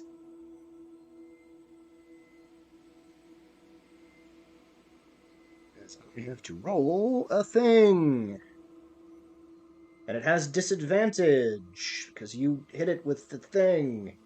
That is going to fail.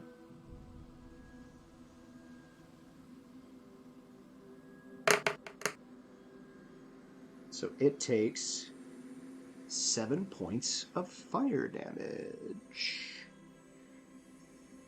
Yeah, it's like you hit it and it screamed. Tuppy hit it and it screamed. It is definitely looking real hurt right now. If it weren't so large and toothy, it would almost be sad. Does it have to make any sort of con check when it takes damage? Fortunately, no. Really? Correct. Because it's not technically a spell that it's casting. Hale, I need a wisdom saving throw from you. Actually, I need 2 wisdom saving throws from you.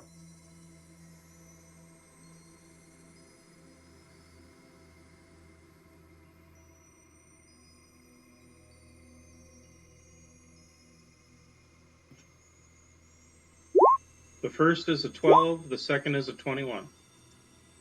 All right. Hale starts laughing, just uproariously. And you see, but for whatever reason, he's able to kind of like, it's just as hard and as hacking as what Lyle is doing, but you see he's able to some degree control himself to such a degree that he's not taking damage. So you are under the effects of a hideous laughter spell, but you do not get the effects of a vicious mockery. Okay. But the Nesh Nesh is going to do things.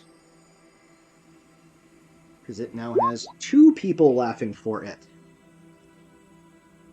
Oh, God.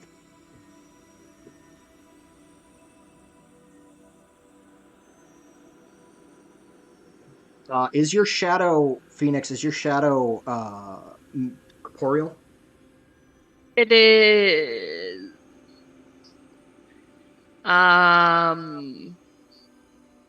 It's magical, translucent, and gray. It has immunity to all conditions. It does occupy its space. Okay, so it gets pushed Okay. as the Nesh Nesh grows yet again. Cool. That is... Oh, and you still... Sorry. And then last thing... I'm taking more damage, aren't I? You are. Take 4 psychic damage. Cool.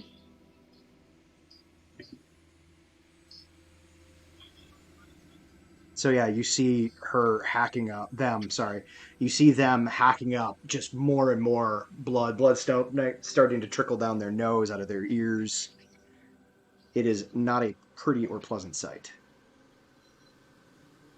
Oh, wait, hang on. You would get that every turn. Make one more... I should have had you do this before. Make another wisdom saving throw. You may not have taken that damage.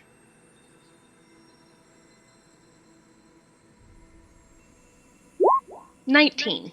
Okay.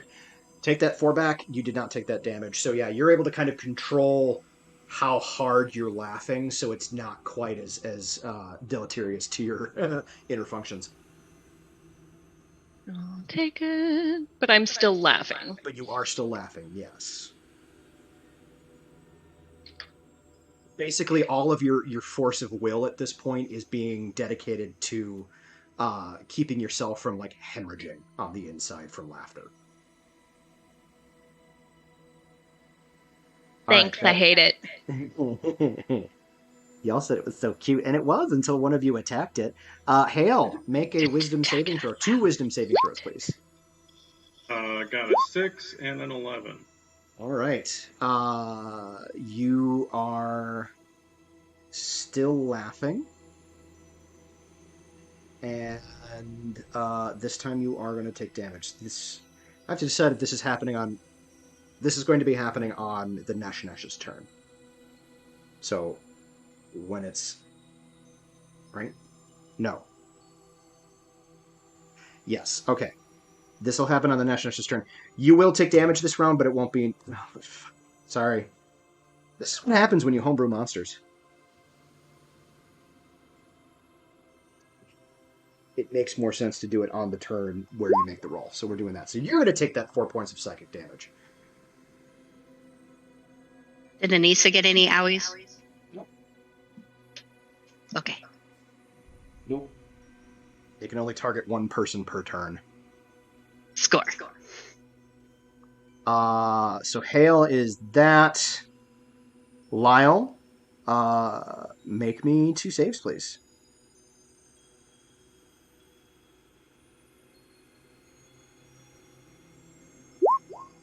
Natural 1 for a total of 3. You are still laughing. Natural 20 for a total of 22. Okay. So for this next round, you are able to control yourself such that you're not hemorrhaging from the inside. I want to stop laughing. Anissa. Yes. Tis your I'm turn. so sorry, Fuzzy Thing. It's time to whackety whack you. Alright, so I think this is like the first time I'm doing this with this build of this character. So I'm going to need a little hand holding. Sure. Please and thank you. I have 2 weapon fighting. Okay. I have... Oh, sorry. As I walked over, she drew her weapons maliciously. Fair. Sorry. No, it's fine. So It's like I look at my character's picture and their weapons are out. It's like, oh, right, they wouldn't have necessarily been out until that moment. basically 2-weapon fighting, the way that's going to work, since you already used your bonus action last turn to cast the spell, because usually using 2-weapon fighting is you attack with your action, and then you can use a bonus action to attack with your offhand. But since you did use your bonus action last round, so the spell will still go off, and you still get your secondary attack. So Kick ass, and the spell lasts for a minute, so. right. Well, thanks. Okay, cool. So go ahead and roll your main hand attack. The spell lasts for a minute, but just to note that it is only effective for your first hit. Yes. So it will Cool not beans. be for both attacks. Okay, so her main hand is her longsword. I had to look at my mini. I'm like, I think it's the longsword. Yeah, okay. Whack. Okay, 21. Definitely hits. Go ahead and roll some Okay. damage. Okay, so the normal damage is my slashing. Kafwhack. So that's the... Wait, what the fuck is that? That's too complicated. What just happened? So the one-handed damage would have been Oh, 8. I see. It rolled both of them? I don't get why it But rolled it will 2. Just take the one-handed damage that it has listed. But it rolled 2d8, so that was like snarky. Like, what if it had rolled? I'm just gonna roll a d8 next time because that was wonky ass. Okay, and then the spell I just cast gave me Branding Smite. I get 2d6 radiant damage on top of that. Okay. Kafwam! Okay, so that hit was 8 physical damage and 7 radiant damage for the first hit. Okay. Okay, yeah, that made sense. Yep. Cool. So we're I'm going to all roll your with me. second attack. Okay, Morningstar whackety whack. Yep. 20. Yes. Your second attack would still be with your longsword. No, it's my 2. No, How many attacks do you have right now? 1. At level Oh. 5, you should have 2. Are you all paladin or did you multi-class? I'm all paladin. Okay, so you have 2 main hand attacks and then 1 offhand attack. Oh, I so don't see that anywhere and have no idea how It's to. weird the way they have it set up. There's a D&D feature for your class at level 5 called extra attack. Oh, it says attacks per action 2 Yeah. up Right. here. Oh, so okay, it's the same roll. So whatever I rolled, it's the same modifier. So even though it says Morningstar, just pretend it's my longsword. You're going to hit roll longsword damage. Oh my gosh, so I'm gonna hit 3 times. That's cool. Okay. So that would damage, and I don't like it doing this weird shit. So I'm just gonna roll a d8 and add the 2 myself. Ugh. 3. 3 points of damage. All right. And now you make your offhand attack. Now I roll my Morningstar. Yes. 15. A little less impressive, but Well, 15. still hit. Your damage, Kick-ass. because you do not have, I do not think you have the dual wielder feat. Your damage. I didn't will know that just- was a thing. That is a thing. Your damage will just be the weapon damage. It won't be your strength. Wow. Oh, and unless there's wait, a why? class feature to do the extra bonus attack, there are some other restrictions on that. Like it's got to be a light, one-handed melee weapon. Yeah, mine is light. You Yeah. don't add your ability modifier to the bonus damage unless Correct. the modifier is negative. Wow, that's shitty. Okay, so I have to find a whole nother extra feat to make it even cooler. Yes. Yep. It's like old 3.0 where we had to have like 5 million different feats to get to cool 2-weapon fighting. But you had to do ambidextrous first, which I'm glad I if it can makes you skip feel any that better, step. it's just 1 feat as opposed to like 3. So Okay, so the +2, which I normally get, I'm assuming because of my strength, I don't get, so it's just a straight D8 roll. It'd be a Okay, straight we'll D8 just roll. roll straight 8. How about 6? We give him 6 more damage. 6 more points of damage. So yes, that's So yeah, you lay into this fuzzy thing Yeah, that is you lay way into too him. big You're- for its britches. your first attack, like you drive the blade across into it, and it kind of almost explodes with this radiant light crackling across its fur.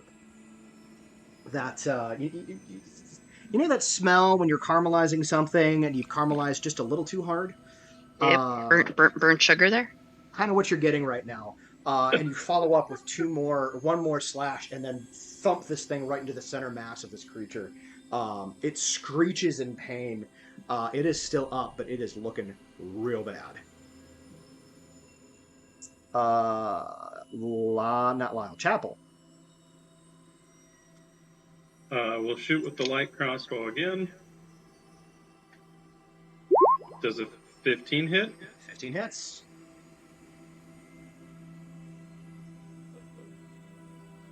Doing 9 damage. 9 damage. Okay. Give me half a second here. So, in the immortal words of Mr. Matthew Mercer, how do you want to do this? Considering it seems to sort of screech and holler as it opens its jaws to kind of undulate, whatever you want to call it, Chapel kind of takes a beam for its uvula and then just fires through the uvula. So yeah, you fire into this thing and it strikes true right at the back of its throat, and it sort of pops and then deflates like a balloon as you see the tiny little corpse. Like, it doesn't fly around the room or anything like that, but it deflates like a balloon, and almost to that sound almost happens until you see the tiny little form lying dead on the ground. We're out of combat. Those of you who are affected by the hideous laughter, you're no longer affected. Lyle's laughing, hysterical laughing, abruptly cuts off. And they just sort of glare in the general direction of of Tiny Floof's corpse. And then call out to Tuppy. You want to try to eat it now? Yep. You see Tuppy jumps off of Melisandre's shoulder, kind of bounds up to the thing. Let me know if the insides taste any better than the fur did. So so what's funny about this is that you hit it in the mouth with a bolt. So when you pop a balloon with something large and it kind of shrinks around that thing, he grabs the bolt and it's almost like a lollipop. And you see him just kind of. No, God. What did he say? He said it's not bad. And I think with the conclusion of combat, we're going to go take a short break. I'm not sorry even a little bit. I'm only sorry that I didn't get to hit it. Let's go. Real quick before we go, I just want to add in one thing. Yeah. That Melisandre just kind of walks over once it's dead, kind of gives it an appraising look, and then looks at the rest of the group. So what did we learn today? That's good. Hit first, lick later, is what I'm getting out of this. You see him tear off a chunk and offer it to Lyle. Why are we looking at all? Lyle takes the chunk and eats it. Apparently that's what we're doing. It tastes vaguely like stale cotton candy. Okay, the inside is better. Right? All right. Let's take a quick. Let's go with 7-minute break. 7. So for us, because this isn't going to matter to anybody watching, for us that'll get us at 3:45-ish. Gotcha. Okay. So yeah, we'll be back. For you guys, it'll be about 7 minutes. For us, it'll be 7 minutes too. Just we have a time. And yeah, Indeed. We'll be back in a little bit. Wibbly wobbly timey wimey.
Hello, my friends. We have returned. Sorry about the wait. There was some minor hose-related emergencies. It's fine.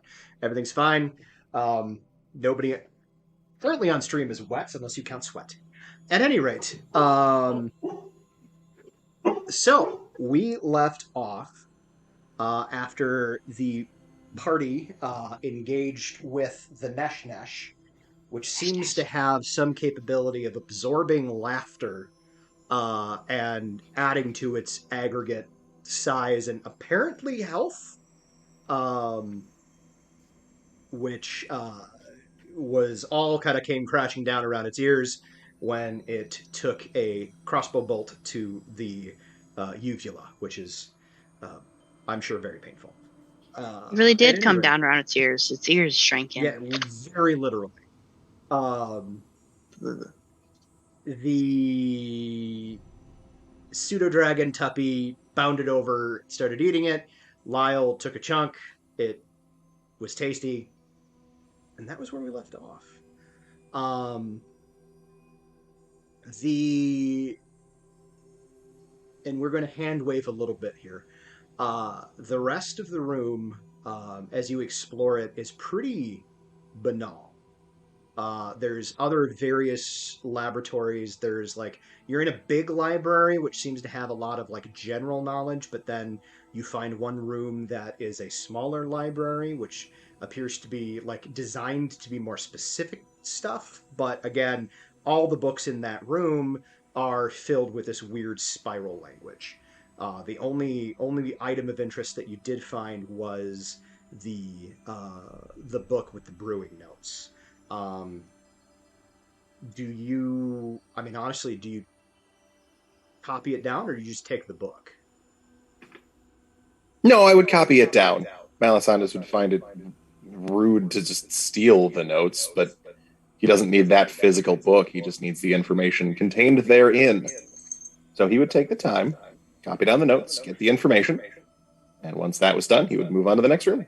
I will say that this will allow the rest of you, if you wish, to take a short rest.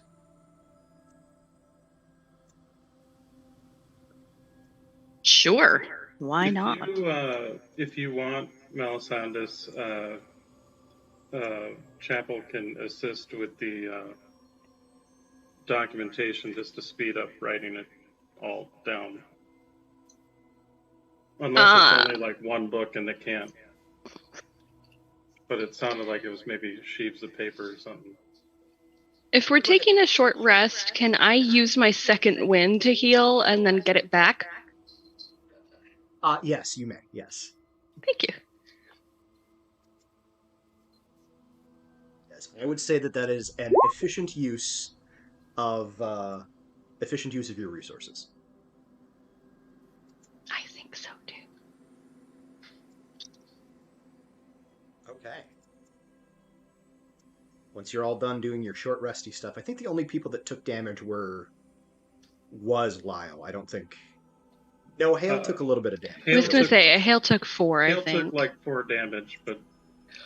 Does Hale want help? No, Hale's good. I have there lay was on some hands. hail damage. Oh, wow. Does Does Lyle Funny need enough. anything else? Or No, is Lyle Lyle's okay? good. Okay. Lyle is just fine. Someone Weep. asking if I needed help with that, so yeah. Okay, is there anything, once that is all said and done, with you going through and copying down the notes, you're able to analyze them a little bit. You realize that whoever this was definitely closing in on the recipe. As you're looking at it, you realize that these notes towards the end are just a lot of fine tuning. To the extent Gotcha. where they're even noting at this point, I feel like the berries that go into this particular blend, the flavor is very much affected by the by the climate that these berries were growing in. So if I can find a way to duplicate the conditions in which these berries were grown in, I may have a better chance of finding the appropriate match. Look up, but it like kind of does like a footnote of like it does a couple of notes on like how to duplicate those particular things. One of which is you see reference to a you see reference and you kind of extrapolate a few things. Make an Arcana check for me. Okie dokie. We'll say Tuppy is helping, so go ahead and take it with advantage. Ooh, excellent. 26. Nice. You get the sense that he is basically using a demiplane as his location for agricultural pursuits. Whoever this was a fairly powerful spellcaster. Gotcha. That's smart. And because you can change the basic nature of a demiplane, he can change it to whatever he wants it to be. Is there anything else, once that's done, once the short rest is over, is there anything else you guys want to do? Any discussions that you want to have during the short rest? What do you guys want to do?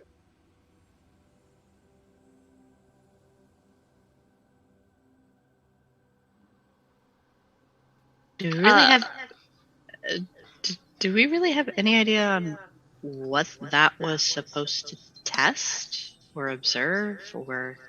Maybe our test isn't done yet. I felt like there was supposed to be like multiple tasks, and this isn't really. It doesn't feel very task-oriented. So far, we've had a room in which we were told there was nothing, and there really wasn't anything, so that was a thing. And then we had a room with a cute thing that we may or may not have been supposed to kill, but once it started harming us, we squished it.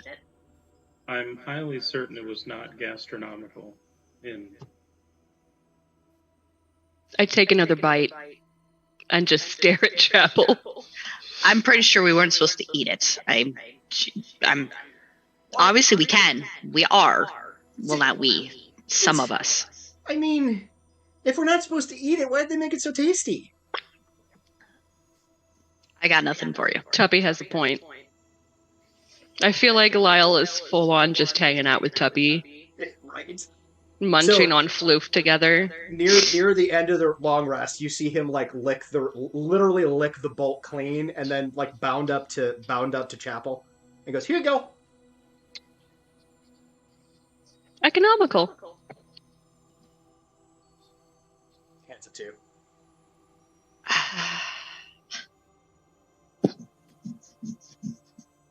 Thank you. And he jumps back, like jumps up into the air and flies and lands on Melisandre's shoulder. I like your dragon. Oh, I like you too. Melisandre.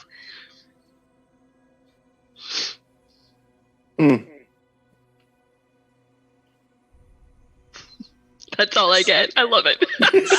Do we figure out the way out of here? Like, what's the next rooms? Like, we found all these side rooms. Do we go, this must be the way out after this? After you do a little bit more exploring, you do find at the very end of the room, kind of what would have been the bottom of the map, which I know you're not on anymore. At the bottom of the map, there is another set of double doors. Okay. Do any of the other side rooms really contain anything interesting or any other knowledge or? Not really. Everything else seems to be more of kind of the same. There's a couple of different laboratories devoted to different pursuits.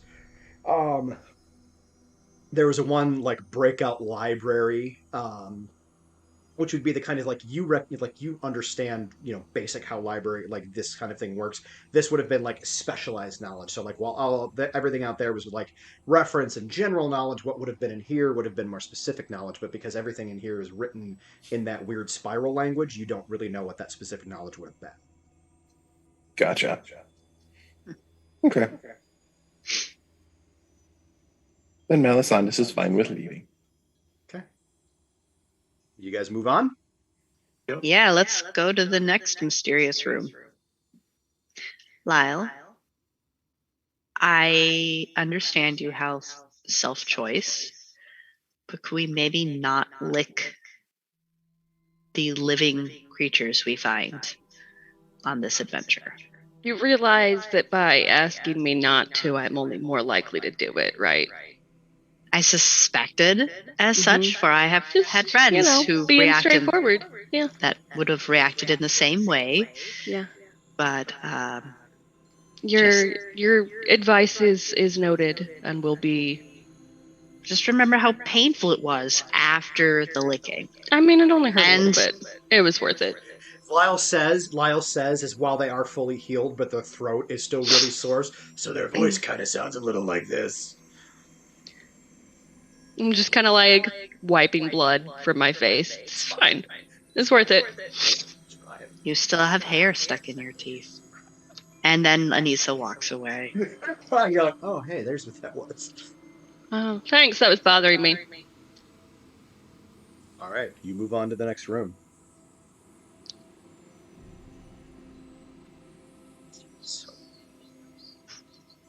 You're welcome.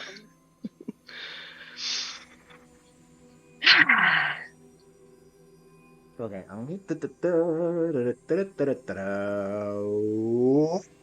Boom. Oh, there's fire. Don't walk there. So I should Sorry. not lick the fire. Do not lick the fire. make sure it's able to be seen on stream. That's not stream. So many goddamn tabs, y'all. Now all I can think about is that internet post of, can you lick the science? It tastes like burning. If it's geology, sometimes it's necessary to lick the Sometimes you science. do have to lick the Right. science. Oh, Yep. I have a question about that, which maybe I shouldn't ask on stream. Now I'm really curious and I want you to ask on stream. Sorry, Me too. my mouth started moving before I thought that all the way through. Do Uh-huh. It's okay. This is recorded. We can always edit it out if you need to. I'm not going to. Remind me at the end of when we go off cam to ask Jess specifically about something geology related. I have to wait. Yes, You do, also I'm sorry. expect me to remember my degree from Note for my 16 journal, years Lyle ago? Folly Maybe just a little can bit? also be referred Okay. to as licking Okay. the stone. It can be Mhm. referred to as licking the stone. All right. I've been known to lick rocks. Yes, I'm aware. Anyway, so you find yourselves kind of at the mouth of. So this map is not a top down. This is a from the side cut. I don't understand. I don't understand. Which way's So, up? Normally, okay. So I need normally an when you're arrow. looking at a map, you're looking at the map from the top down, right? Yes. Mhm. Yes. Instead of from the top down, you're looking at this map directly from the side. So this is a vertical shaft going straight up. So the fire is at the up. The fire, The is, fire at the is very at the up. top. Thank you. let That's why I me- thought up was still important. Yep, up is very important. Let me, real quick, So we're all down here, standing. So where you guys Don't are like is this. kind of there's a little bit of an opening near the bottom, kind of like in the end of a tunnel. Hang on, let me pull up my notes. I'm having like the Emperor's New Groove vibes. I don't even Much have ever Where that. they Mama. like flank Uh, elbows and like walk up the shaft. That's a pretty wide shaft for this situation. The party enters a room at the bottom. Now all of I can think about is other means of the word shaft. I am It's gonna an move awfully on. wide You shaft. enter a room. You enter this area at the end of a tunnel, and there's a kind of a wide and deep shaft going straight up. There's Yeah, a it is. intense wind shooting straight up. At the very top of which there is fire.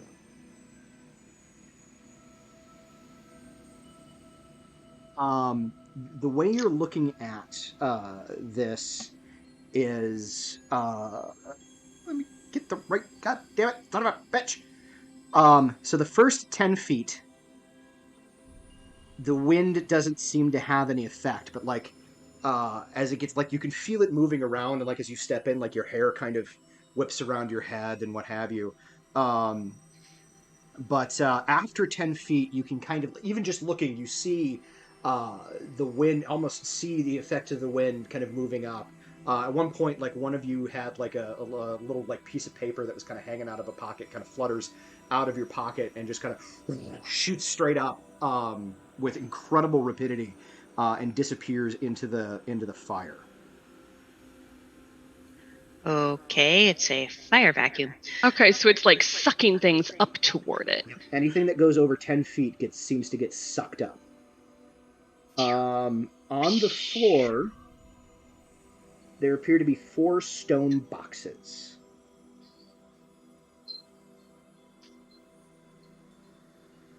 And no other exits or entrances into this.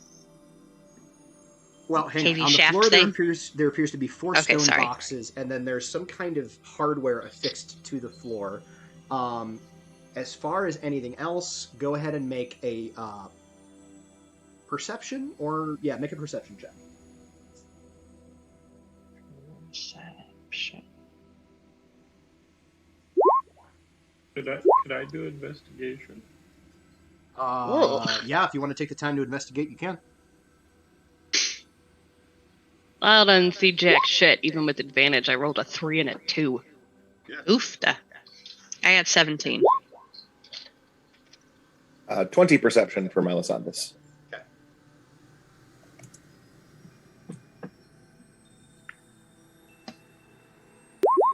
Apple got a 10 for investigation. Hale got an 18 for perception. Okay.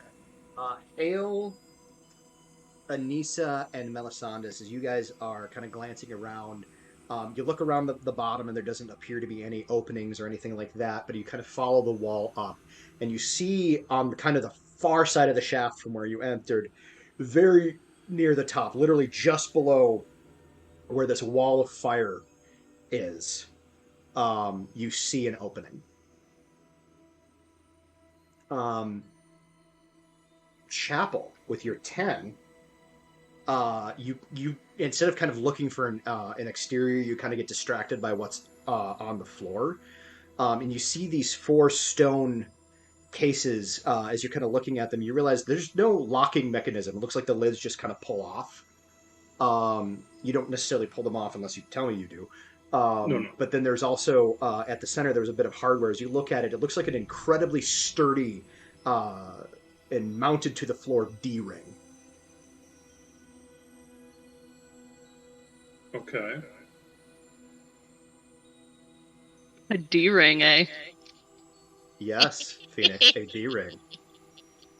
Can Very we... base of the shaft. Mm-hmm. I mean, usually, you know what? I'm going to stop.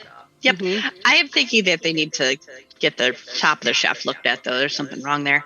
There's definitely something wrong there. Somebody failed their Constitution save. The holes on the side. There are ways to fix that. So if the the tip of the hole shaft on is the burning, see a doctor. immediately.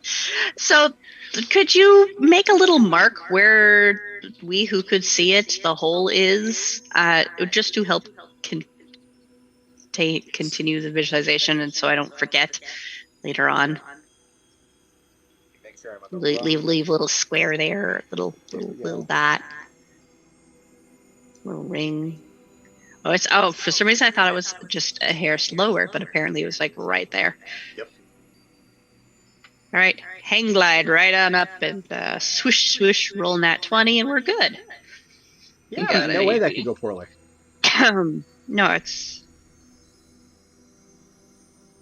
Assuming that hole is in fact an exit and not something for a trap to pop out of when we approach. I feel like that's the such trap. a downer. Does anybody have put out fire, remove oxygen, spray water, anything fun like that? No. Dispel magic, even? I mean, I do carry a water skin. I don't think that's enough. I've got some rope. I love your rope. It will go great with the D-ring as an anchor point and such, but that won't help with the fire. I cast, because I'm sure it's long dead, detect magic, and focusing on these cases that are around our feetsies. So similar to what Melisandus had observed, you do see everything around here has sort of an ambient aura of various types of magic. You weren't sure what they were before, if I recall correctly, and you're still not Yes, sure I what they rolled are poorly. now. There is no additional magical auras to these boxes. Okay. Since this is a Lyle. new casting of detect magic, can I try rolling again to figure out any?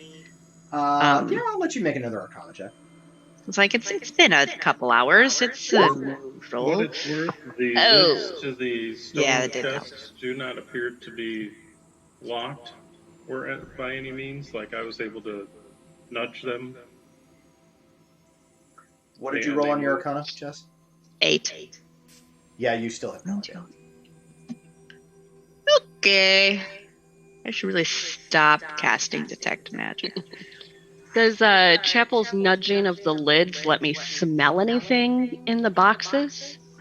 I mean, go ahead and make another go ahead and make another perception check, since you're kind of refocusing your attention on this.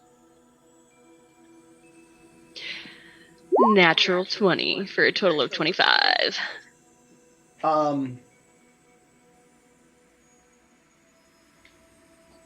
You get the vaguest sense of sense works either way actually of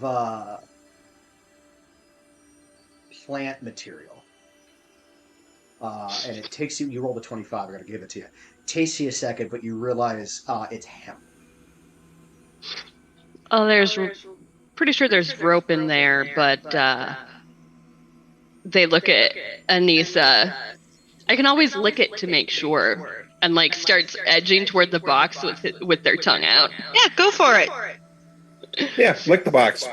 I lick the box. I lick the box real good. You Hard to lick tell the 'cause he box has at the base of yellow the golden shaft with the eyes. D-ring. Yeah, Yeah, you should I do. totally Swear to lick that God, box. Chapel made an eye roll. 100%. Just saying. Please lick the box. I lick the box thoroughly. Tastes a bit like granite. Mm-hmm. It's granite. The box is definitely granite. That's not how licking rocks works. It is Says for Jess. me. It is for me. All right. Nah. There's like opens one of the boxes to reveal what I am assuming is rope. Yes, you open one of the boxes. The lid has some weight to it.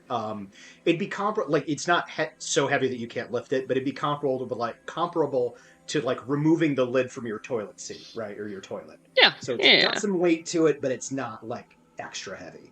And yeah, you see there is a coiled length of brand new hemp rope. Excellent. Anybody handy with knots? And at the bottom of which there are two metallic objects.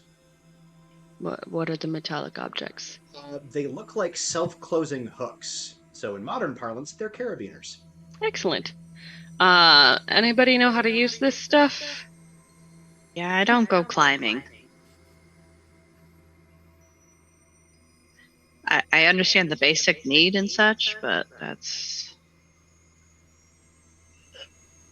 I'll check the other chests, or with someone's help maybe to open them because I'm not super strong. But your strength is still sufficient to again. It's heavy enough that the aggregate wind down this level isn't going to disturb them, but not so heavy as that you can't just haul them off.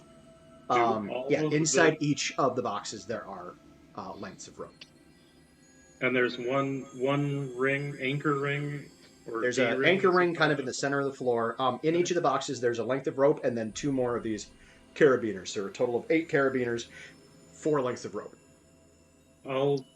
I'll start winding one of the first sets of ropes more to count how long it is than anything. As you count it out, it's roughly 20 feet long.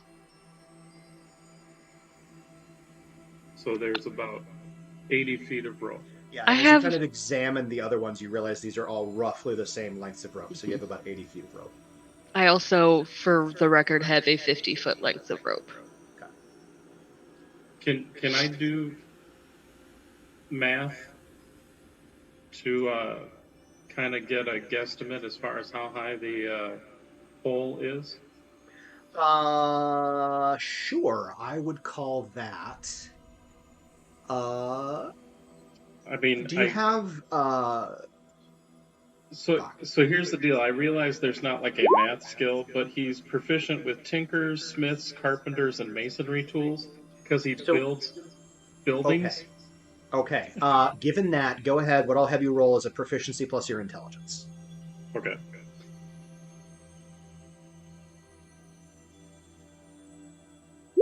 I figured it was worth a shot. Sure.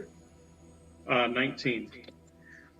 Near as you can figure, this tunnel from floor to fiery doom is about 100 feet tall. Okay. So admittedly, the rope itself, we would have to intertwine them within each other to make at least an 80-foot length, but it's probably more like 100 feet. So your 50 feet can definitely help to extend that. Anissa also has 50 feet of rope. Well, we may need it if for no other reason than if we make mistakes. Actually, no, we're definitely going to need it. So my thought is the D-ring... Anissa loops some rope just through it, just like a single loop through, and then grabs hold and just yoinks and like is trying to pull the fucker out of the ground. Okay. Make a strength check. Yeah, just to make sure it will anchor. Good idea. Yeah. Mhm. Ooh, 20! nice. Strength check. Wow. You kind of wrap it around and you kind of get yourself like in a good like deadlift position, and you just haul off on this thing as hard as you can, like fully expecting to rip the shit out the ground and like fall on your ass, but it holds solid. Okay. That appears to be, for all intents and purposes, affixed. Okay, so it does look as if we attach ourselves to this, depending on how good our knots and stuff are, this point should at least stay fixed, as it suctions one up towards the fire. How heavy would you say you are? Me? You don't ask a lady that question. What kind Oh. of question is that? It's okay, I don't care. I don't know. With gear and stuff? I have I mean, no how- idea. how- Probably does like 170 pounds or so, Good. And I so think. Chapel will kind of make that as a mark on the wall or something as far as just to keep track of it. And you, Hale is blah, blah, blah, blah, and we'll mark that down. Like No, Sandy? scrolling through all my shit. I'm like, wow, D&D Beyond says I'm carrying 138 pounds. Oh yeah, I am wearing plate armor. Okay. Yeah, I don't even know how much my clothes. Oh, If good you lord! go- I'm carrying 123 pounds. Apparently, I'm much heavier than I thought I So was. yeah, you're probably, if you're figuring that Anissa weighs what, 130, 40? Probably 145 or so. Yeah. So yeah, if you're carrying 120 pounds worth of gear, that's 260. Pardon me. 260. Figure that Hale, also being a heavy melee got you character, strong. also probably is around closer to 300 because he's larger. Yeah. Chapel is going to start to weave basically to mesh the ropes together, because there is a process of doing that. I could explain it. It's Boy Scouts, but it takes long. It's boring and it takes time. As you but start doing that, you've been sitting here doing calculations. Uh, Chapel, do me a favor, make another math roll. All right. This time with advantage, please. 25. I like a math roll. You realize that, okay, assuming that you don't want to go through the fire, which most people, I think it's safe to assume that going through the fire is bad. You realize that with 20 lengths of rope, but then roughly the length of an entire person in between, that would get you to the top.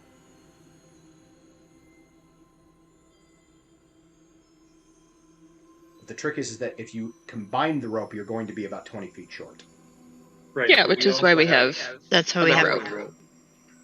Yeah, I have a 50 foot and she has a 50 foot. We have 100 extra feet. They have. I said, oh, I did. Sorry. I'm like, I said we. Oh no, earlier. And my thinking is, so I see what you're saying on that, but since we do have the extra rope, I think we can. Just make a survival check.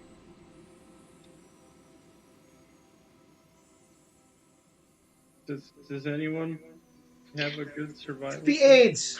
I have a decent survival. Lyle. Oh yeah, I'm all like woodsy and shit. Okay. I'm like, I have a pretty good one too. But yeah, you go for it. I have a +5. If you've That's got good. better than No, I'm +4, so I will aid nearby. Lyle in weaving the ropes together. 24 from a natural 19. So all told, you have about 80 feet of rope now, additional feet of rope. Okay. The whole process takes about half an hour. If what I'm thinking is going to work, you said we had another 50-foot length somewhere? You guys have a Anissa total has of more. an additional 100 feet of rope.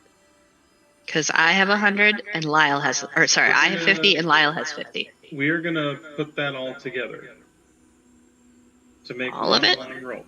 That's a lot of Okay. rope. Trust me. Okay. Okay. So you splice the rest of the rope together. So you have about 180 feet of rope. And then we're going to run it so it is going through the ring. Yeah. Now, my weight is like 300 plus my gear. Jesus. Is anyone weigh more than me? I don't No. think anybody here would weigh more than you. I think Hale would be the closest, and I think he's about 300 pounds with all of his gear. And He would be more than that because with Lyle's gear, they're right around 340. Okay, so he'd probably And be I'm in the 350 range. Okay, so then, because I'm about 340, rounded up, call it 350. Okay, so you and Hale weigh about the same with all your shit. So me and Hale will probably go last. Because we're going to anchor the rope on this end. And then what we're going to need to do is to somehow have whichever person wants to go first, maybe someone who's more dexterous that can help folks on the other end. I don't get why we want 180 feet of rope to go 100 feet. I'm Can you getting explain there. this one to me? Okay. We've got a hook in the bottom, right? Yep. And we've got a length of rope that needs to go up that's going to get sucked up with whatever's on it towards the fire, at least as best we can guess. Yes. So we put one person on the rope. We Uh-huh. have our anchor team on the other side holding the rope down. We somehow get that person up to 10 feet or whatever, start getting sucked up the chute. We slowly walk the line down for them to get high enough to get over to where the hole is and try to get onto the hole. They detach from the rope. We pull the rope back down and send one person up at a time until we get to whoever's the last person, whether it be me or Hale. because then the last person has to literally walk themselves. Well, try to get up the height. We're still figuring the math on that. But if they can get up the height, then they have to literally hand themselves down, which is why we need such a long length of rope, because it effectively has to be as close to 200 feet as we can get. And the last person is going to be in a bit of trouble, but we'll have to try and maybe have the rest of us try to help as best we can. That's all I got. Could we, to assist in that, I have an idea for I have an idea. Instead of sending the rope up and down each time, okay, we do send the first person tied up on the rope. This is going to change our lengths, okay? Sure. We send that person all the way up. They see if there's a place to anchor that rope in the hole. Also see if we want to keep going through that hole, figuring the whole situation out. Fair. We have then 2 anchor points, the top point and the bottom point. We use one of those smaller bits of rope, the 20-foot bits of rope, as something akin to a harness that the next person can be attached to. And then use it to walk themselves and up. walk themselves up and down. So we now have an elevator-like system to move up and down. Okay.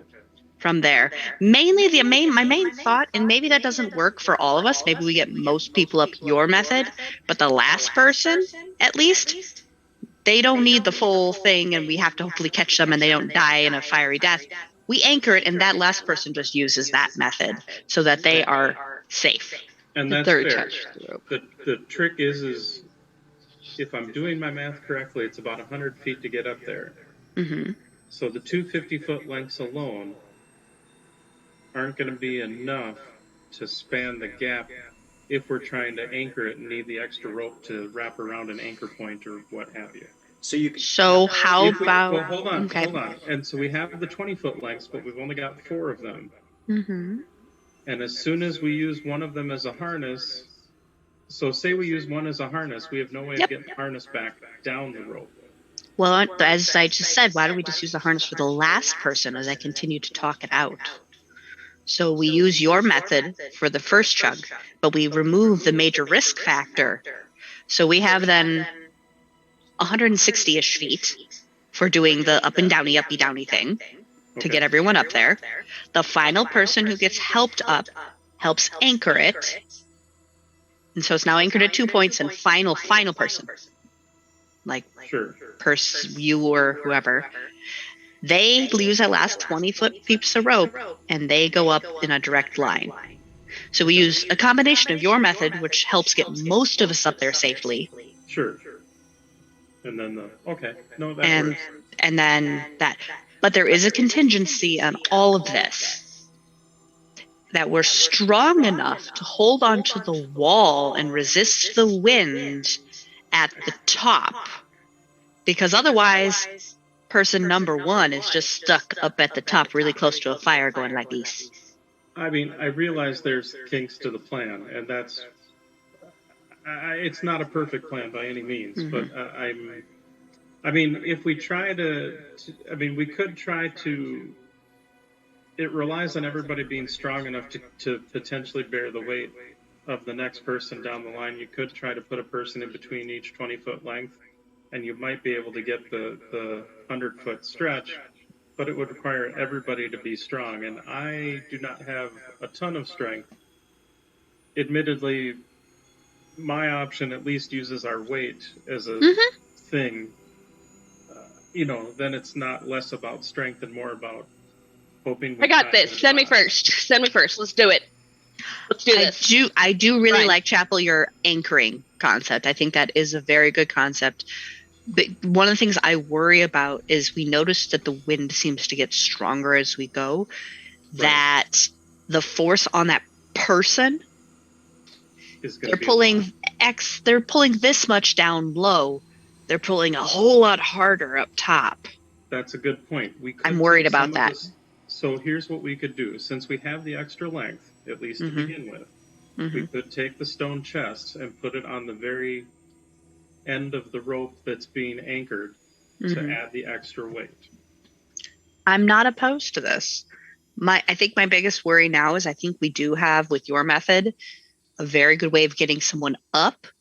My worry now is the Getting them, side to side part, the especially because it sounded like the D-ring's in the center and not below the hole we need. If it was below the hole we need, we'd be fine. But That's it's in the It's center. fine. admittedly, I it's got gonna this. take some. Lyle's It's like, fine. let's go. Lyle's done logicking. Well, then Lyle- This is taking forever. Let's go. Let's go. all right. So we're Lyle, gonna- remember you lick things. This I'm gonna- is maybe your I logic lick time. things out of spite. You've had your time to logic. Let's So- go. I will take the last length of the rope and put the stone chests, or at least the lids of the stone chests, to add the extra weight onto the end of the line. I mean, this I is help lift. with yeah. You guys all kind of have to help. The actual chests Lift. themselves are pretty dense. So yeah, you guys all kind of have to work together to shift the stone chests into place. But you do successfully do that. And yeah, you enact this plan. You get kind of everything ready to go. Lyle's ready to go first. Yes. This is tied to Lyle, So right? ready. This is Bring not it on. requiring. Lyle, we you wanna can't just tie hold this on. We're to Lyle. tying it to you. Okay. Just want to make sure you didn't think you were just holding on. I just want to go. Lyle, go ahead as you're tying yourself off. Yep. Go ahead and make a survival. Yep. Do I have help? I will help you. Helps. So much help. 22. Pretty solid knot. So you've got that, and then once everything is ready to go, what do you do? I have them help me jump. How about you just climb up the wall? I climb up the wall. I don't All fucking right, know. When make- Lyle's like ready for the boost, I'm like, wall. You're no Lyle, fun. go ahead and make an athletics check, please.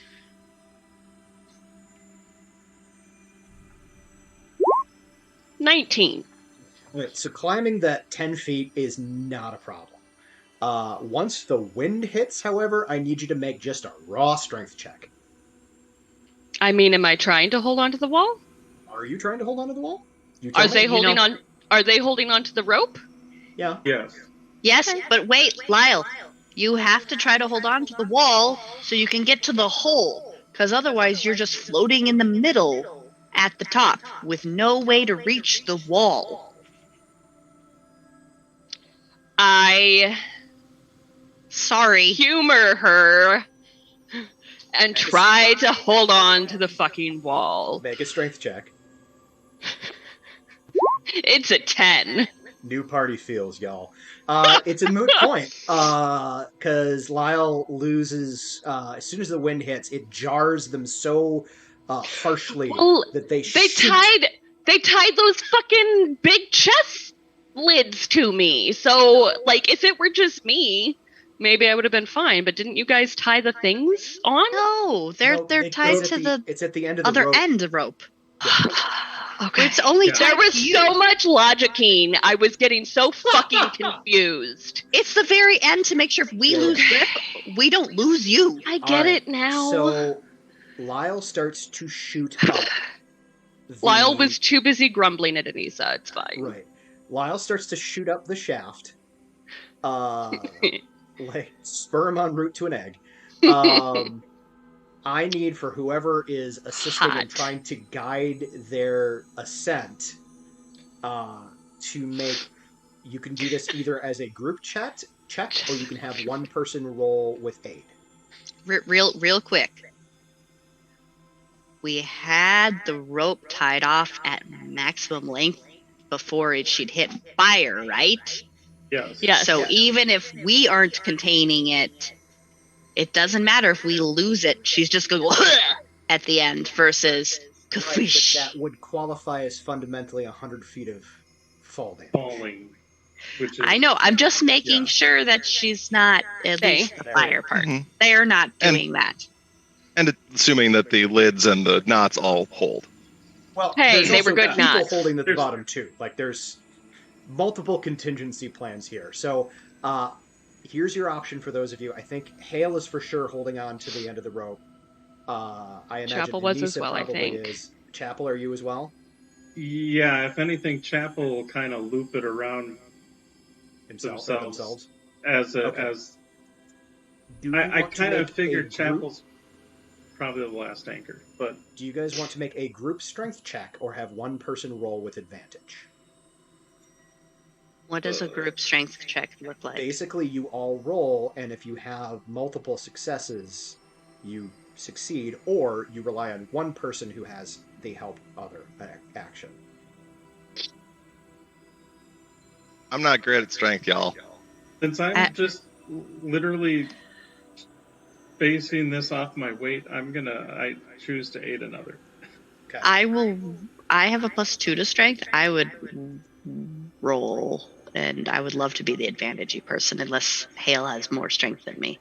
What is No, Hale's Hale strength? is about as strong as you are. Okay, so Anissa, why don't you roll with advantage? Okay, first one. Second one. I roll the exact same thing. It's 18. Okay. You are able to slow Lyle's descent to such a degree that they are not going to take falling damage when they reach the end of the rope. Ascent. Ascent, sorry. So we're actually, because it is a distance and the wind does increase the higher you go, we're going to make this a total of 2 rolls. So your initial ascent and then the making sure that they can get up there without, completely losing it. So make one more advantaged strength check, Anissa. All right. If you right click on it, you can roll with advantage. We'll try this. Strength. I mean, it's still a 17. 17. Yeah. Neither were that bad. Yeah, so Lyle, while it is deeply unpleasant because you're kind of like whipping around at the end of this rope and it kind of gets more violent the higher you go, you're not ascending at an incredible rate. So when you get to the end of the rope, it's a little jarring and you're feeling a little seasick, but you do not take 20 dice 6 falling damage when you hit the end of the rope. Excellent. Lyle will look down at Anissa and go, "Look, ma, no hands." Fortunately, all of that just goes straight up as the wind whips past you, and none of that is heard from below. Boo. Am I close enough to the hole that I can insert you're into kind the of hole? Whipping around, like you're not. Again, they kind of controlled your ascent to such a degree where, like, you're still kind of centralized, realizing that, like, if you whipped around too much up there, you might start bouncing off of walls. So you're kind of central, but you are moving back and forth. You do realize that you probably, if you time it right, you probably can grab onto the lip of the hole, but you have to time it just perfectly. So what I would like you to do is I would like you to make an acrobatics check, please. With advantage? Because I'm being helped by my party? I'm gonna go on a limb and say you're probably just lucky I'm not giving you disadvantage because you're at the end of a very long fishing rod. Oh. Nope. Nope, that's an 8. You're a Lyle kite right now. Yeah, you're like, okay, I got this, and you miss. Fortunately, you didn't roll. Let me know if you roll on that one, because then something bad'll happen. But up until that point, Yep. It'll just be. Am I just gonna keep rolling? You can roll again. It's a 6. Yeah. You notice that the whipping around is like as you're kind of flailing, trying to grab. The whipping around is getting a little more wild. You realize that you maybe have one more before it goes completely off the rails. Cool. Love this for me. Oh, good. Okay. 21. Okay. Yeah, you. I saw it teetering.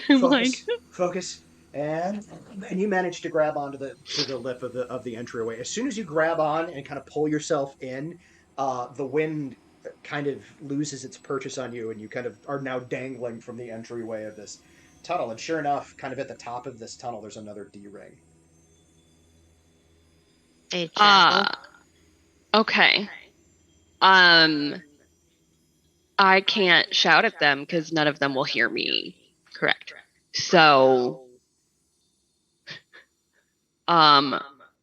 before they take the rope back, I am gonna. Can I just like jot down a message? But to let them know that there is in fact an anchor point up here. I mean, to be fair, if you go in the hole, we can't see you. So if you walk back into the hole to take some slack up, Yeah, because here's the deal. I'll take slack up, but like we're not going to necessarily know. We're not going to pull the rope until you like release it back into the hole. Because if we pulled on it, we'd pull you back to the ground. I feel like there was a preset.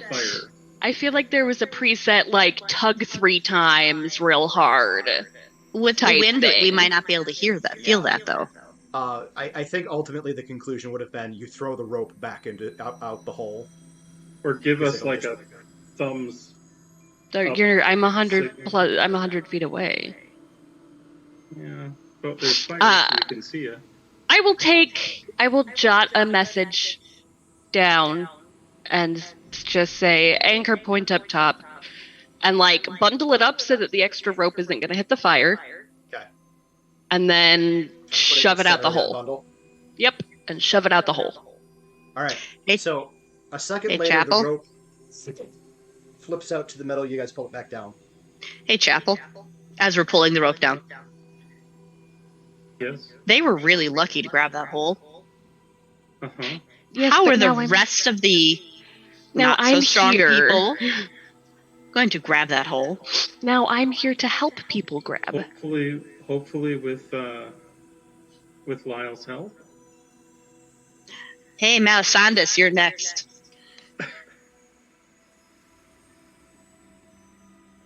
You see Tuppy kind of look at the fire, look at Melisandus, look at who's standing, and you see him fly from Melisandus' shoulder to Hale's shoulder. Good luck, buddy. Give me a few moments to prepare.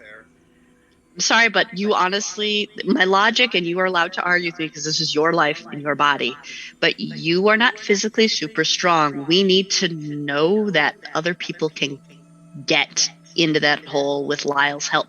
Hopefully Lyle will be trying to help you. If you can't get in, we will pull you back down and try something else. That seems a logical assessment. I have no issue going next now that I know that our ropes will hold firm with the ropes we found here and not magically disentangle or anything like that.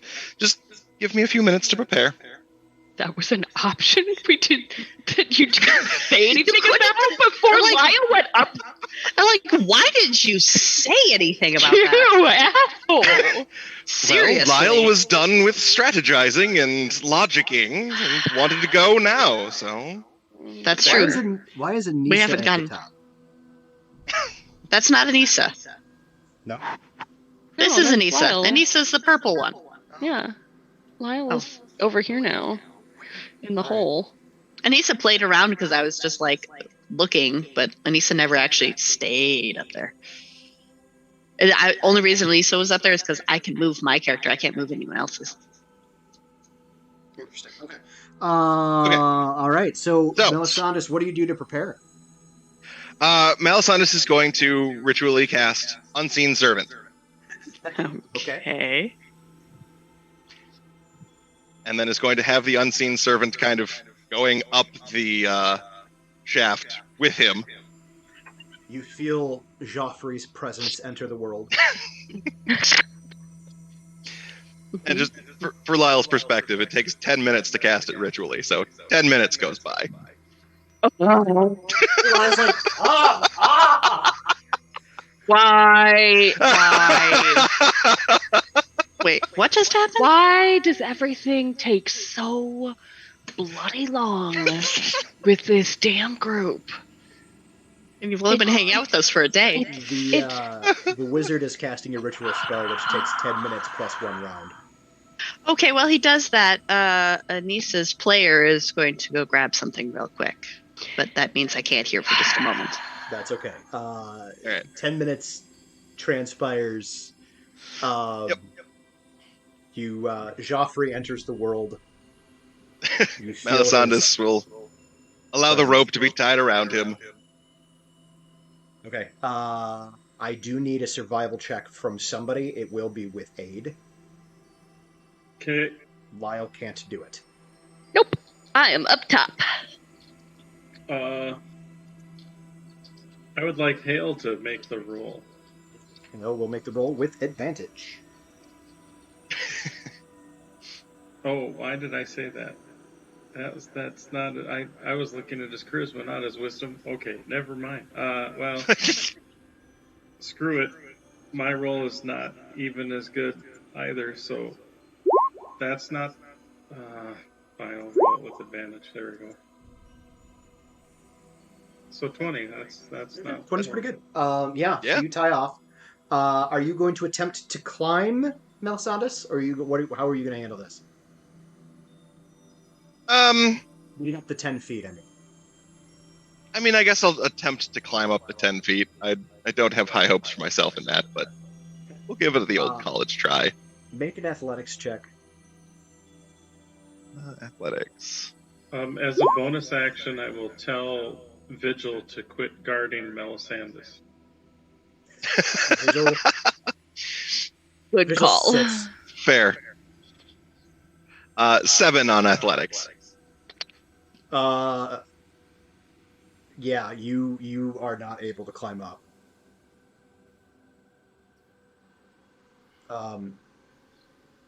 You see Hale kind of looks over at Chapel and say, "Do you think your steel beastie can give him a little help, give him a boost?" Try. Honest, if Vigil wants to give, basically it'll give him the help action, and you can roll athletics with advantage. There you go. Vigil will help. Will aid. So All you right. can try again with advantage this time. Okay. See if that's any better. 8. I mean, it was better. I mean, it's better.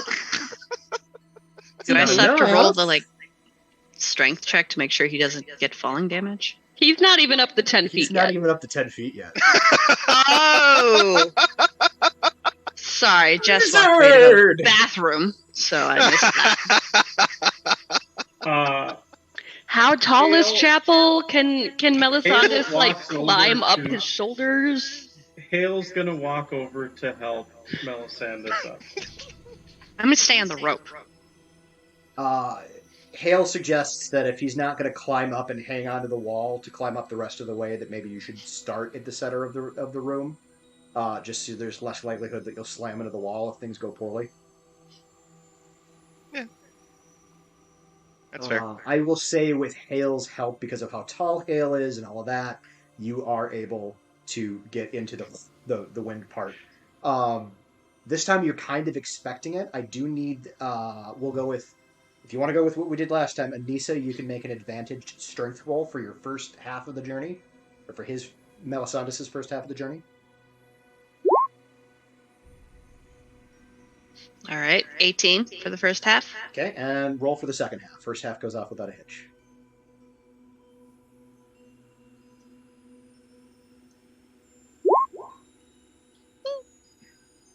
11. About a little ways into the second leg of the journey, the rope slips in Anissa and Hale's hands. Like Chapel, you're not really you're holding to the rope, but it's more of you're wrapped it around you, so it's more of an anchor point. Right. And Melisandus, you just shoot straight up the rest of the distance. I will do one. I will say this. I would like for Anissa, Hale, Chapel, and Melisandus to make a reflex saving throw. That's Dexterity. Pathfinder. Dexterity. Dexterity saving throw. Can I try to like grab for Actually- Melisandus? Yeah. You go ahead and make a reflex saving throw, or dexterity saving throw as well. Okay. So Chapel, what'd you roll? 13. Okay. Anissa, 7. Hale. Oh, I'm sorry. It's okay. Hale got a 14. Okay. Melisandus. Melisandus got a nat 20 for 23. Nice. And Lyle, what did you roll? Lyle rolled a 19 for a 22. Nice. So basically what's going to happen here is that you're going to take some damage, but two things are going to come out of this. One, you're going to take half the damage you would have taken, and Lyle is going to have hold of you at the end of this. Well, can I posit a possible alternate? With a nat 20 and 23 dexterity saving throw, Yeah. can I time it so that once I'm getting basically to the end of the rope there and within sight of the hole where Lyle awaits, that I can get a Misty Step off as a bonus action and just hop into the hole?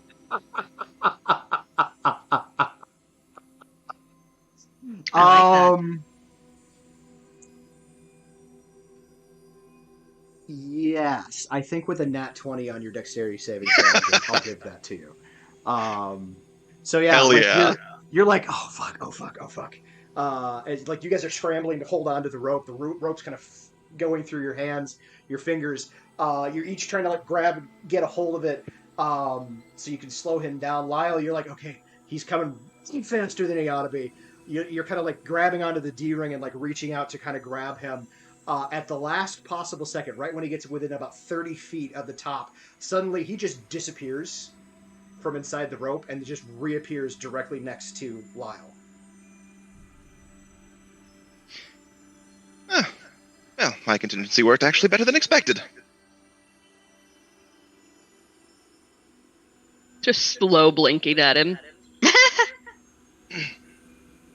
Oh, and there's a D-ring over here to anchor it as well. I Say, did send Joffrey, that could you back. grab the end of the rope, bring it over here so we can tie it off? That's not what the plan was. That seems Dude, like a we far can better cut it. plan at this point. We could cut a fucking 20-foot rope in half and get the rest of us up there. You don't know that, but we'd figure it out down at the bottom. And I'll telepathically reach out to Tuppy and let them know, like, hey, there's another D-ring up here. We're going to anchor it off. I already told you guys they there did learn was that there was another D-ring already. The a note D-ring. was there. I just forgot to mention. Oh, that's right. Oh, yeah. Um, I would have suggested anchoring it Okay. once the rope got up there. And we don't actually need 20 feet to make a harness for somebody. We could make a harness with 10 feet. And we have plenty of extra rope to do that with the few people who need to go up. This is very challenging, especially once we see what happened and we almost lost and broke Melisandus. I'm like, hey, everybody on the ground still. If they anchor it, I think we should do harnesses and slide our butts up directly to the hole. Oh god, is there more talking going on? And rope fixing, too. So another There's 10 rope. minutes goes by. Lyle is just like Just sitting take a on nap. the edge of this hole, just Oh, Lyle, like just their take a head nap. in their hands, just like Anyway, all right. So you guys affix the rope to the D-ring at the top. The ones on the bottom. There are still technically 4 of you down there, although Tuppy's going to ride up with somebody. Okay. That's fine. We have plenty of rope. Even if we only leave our 250s and one of the 20s Okay.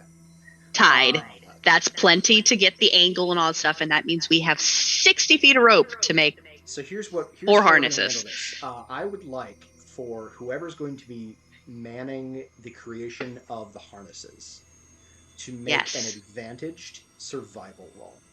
I would like to make an advantage survival roll. Does anyone else have a better survival than me? Probably not. just me and I'm up top. Yeah, just Yeah, you're probably our best bet. All right. Are we all okay with 22 for the Is harnesses? a good roll. I would like to also, because there's 4 of us left, we have 60 feet of rope, which were originally in 20-foot sections. Are we counting vigil in that math? Technically, then there'd be 5. Oh, vigil. Okay, well then we just have 10 feet of extra rope. Yeah. Okay. I put the 10 feet of extra rope in my pack. Sounds good. All right. So we're going to leave this down to each individual person who's going up can make an advantaged athletics check. To climb up the rope to the 10 feet point where they'll go This vacuuming is up. kind of an overall, just to see how you do situation. The DC is significantly lower than it was. So, Chapel, what'd you get? Sorry, I was actually gonna roll for vigil first here, but I'm sorry, Vigil, what'd you get? Trying to access it on the. With this plan, I'd have Anissa be one of the last people so that she can assist people getting onto the rope and up. Vigil got a 12 with advantage. Okay. Vigil will get to the top, but will not be able to kind of get himself down. The others that are up there will get him down, but he gets up without a problem. Let's put it this way. Your DC now, because of all the shit that you've just done and the rolls that you just did, is now 10. So if you beat a 10 on an athletics check getting up there, you're good. And Vigil and Chapel got a 10. Okay. And then for Hale, Tippy is going to go up with Hale. Can we tuck Tippy inside the jacket and button him Tuppy in? fully just crawls into, flattens himself out and kind of crawls into Hale's armor.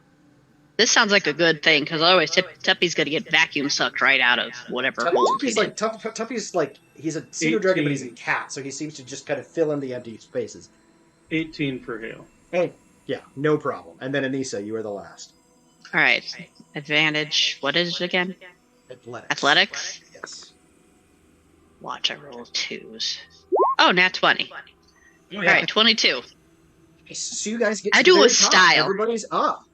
So yeah, once that last 10 minutes transpires, people are coming up like gangbusters. It's a lot faster.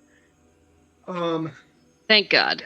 We get to the top of the thing. I need literally just a minute to go pee. So, Kit, why don't you... I'm not going to even go off stream, Kit. Why don't you plug your stream? I'll be back. Oh, sure. Well, hello there, everybody. I am Kit. I am the Seven-Tail Fox, Tale, like the stories, because that's what we like to collect on our wonderful, wonderful Twitch channel of the same name, Seven-Tail Fox. We stream as often as we're able. I did an entire month in June, but I'm not going to be doing that again because that was a lot. So some days I won't be on, but I'm going to try to be on most days. Nice, chill, cozy stream. We play games that have great stories to them already, and games where we get to be creative and kind of make our own stories and adventures. So feel free to pop on by, come into the chat, hang out and vibe with us. We'd love to have you there to share a story or two. And it is a boop-friendly zone. I love booping. It makes me happy. Yeah. Don't we all? Except for when you go into a boop war with a moderator, then not so much. But yeah, during the boop war, I discovered that there was a cooldown, and I kept telling me that I couldn't boop. I'm like, I cannot boop. I have moderator powers, and I still can't boop. We have lowered the cooldown on the boops, so we should be able to do those much more frequently if people have enough channel points to throw at it. All right, so it's worth it. Here is my question to the group of you. Hello. It's 5. Do you want to keep going, or do you want to call it there? I'm good with whatever. Same. I'm okay right now. Phoenix, you good to keep going? I'm good. For now, I've got a hard stop at 6. Easy enough. All right, so you guys get to the top, and you see the tunnel. Lyle, in the 20 extra minutes that you were waiting, you thoroughly explored this tunnel. There is, at the Fuck end of yeah, this I tunnel, it's did. about 10 feet long. At the end of this tunnel, there is another door. I have already sniffed out the door. The door has been thoroughly sniffed, probably licked a few times. Probably. It is just a door. No, It is. Anissa wasn't there to see it, so I That's wouldn't fair. have licked it. That's right. You lick out of spite. I do now. You just wait till Anissa gets to the top and then do the licking. Mm. So Oh, far as you wait, can one tell, more the door, thing. And then I lick. The door is just a door. It does not appear to be trapped or made of anything delicious, I say, with no trap finding skills. I love this for us. Wait, why are you rearranging my furniture? Push it in, please, so that it's not in the way. Very well Thank then. you. You go through the I door. open the door. You open the door. You all step through, and there's a moment of transition. Feels like teleporting. Let's be Womp. full disclosure. It feels like teleporting. And you find yourselves in a new spot.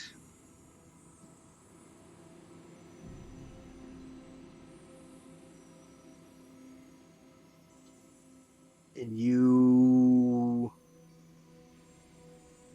Let me just double check that pulled up the way I hope it did. I have blackness. Yes, this one Me actually has too. dynamic lighting. You have full Oh. blackness? Yes. I do not have neither, full neither of you have blackness. dark vision. Cool. I have have a little bit blind of it. sense for 10 feet. If I am based on, like, wolfiness, why do I not have dark vision? I am mean. Oh, Anissa, you don't have a token on this map. That'd be why I can't see you. I'm like, I feel like I should be able to see 10 feet, as we discussed in that other darky place. Yes, blind sight for 10 feet.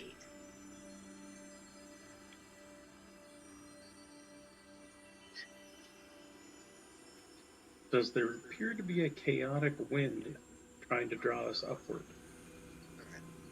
Anissa, if you cannot see a 10-foot bubble, then you are need to refresh. I can see. Is there any reason, Lyle asks to those around them, for me to not light a torch? Does it smell like gasoline? I sniff because I can use my nose, Wait, even if I hang on, can't use hang my on. eyes. Hang on. I think he's still doing setup. I just realized something. You actually are supposed to be able to see stuff.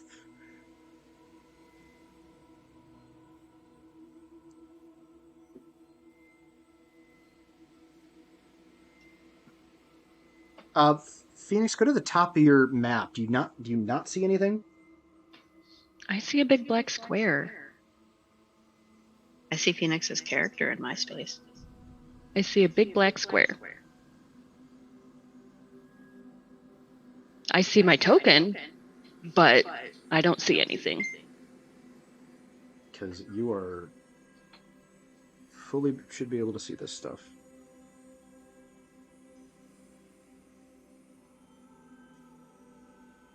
Oh, well, there's that. Okay. Whoa! I can see hey. a lot more now. Now I can see stuff. I can see All right. some things.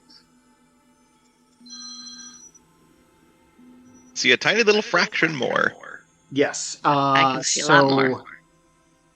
I changed the rainbow token to be all players, so y'all can see what that sees. I'm not sure why Lyle.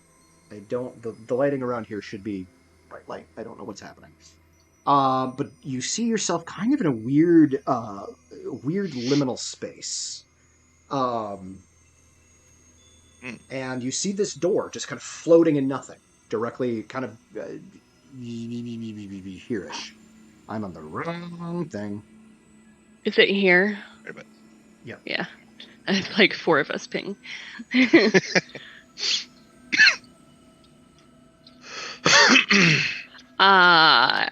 Are we floating or can we get to the door? Like, you're not floating, you're standing on something that feels like ground to your feet, but when you look down, there's just nothing. I attempt to take a step forward, like testing with my foot. Like if I... Okay. There's solid ground. Okay. I'm carefully taking steps forward toward the door.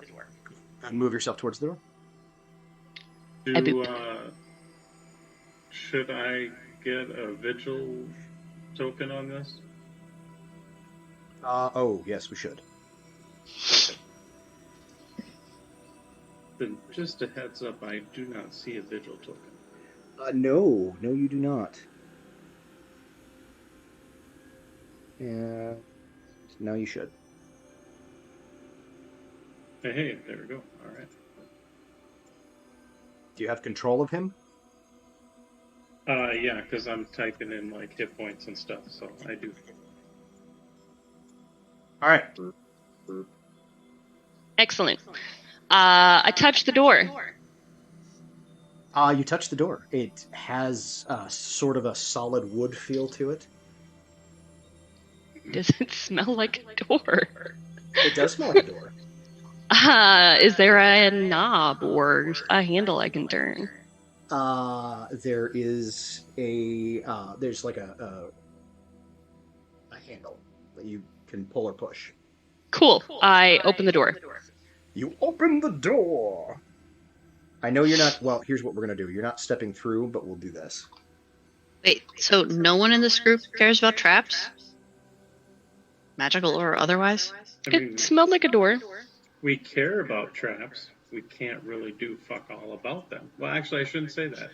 I actually have proficiency with thieves' tools. I could take care of traps should we come across them. But we have to find them first. Nobody here can do that? It's not really my specialty. Not my thing either. Like, I'm not blaming anyone not being able to. I can't do it either. I mean, if it's investigation, I'm not horrible. I already opened the door. You've already opened the door. Yeah, like that's... This one's moot. It's moo. It's moo. It's moo. Opinion. Mm-hmm. You see what you see? What is that in the center? Is that like an altar? Is that like a... It appears to be a decorative altar of some variety. There's an altar in here. Does some magic-y person want to maybe take a look at the thing with the... Actually, you don't... Like, you can absolutely say that. However, you recognize on the altar there is a stone bust of... and it's not even a bust. It's a full-ass statue, scale statue, of the Nesh Nesh in its original form. Oh, it's so cute. Just kind of... Does it move? No, it appears to be fully made out of marble. I will start taking the 10 minutes to ritually cast Detect Magic. Lyle walks up to the fucking statue and licks it. I'm done. Admittedly... Spitefully.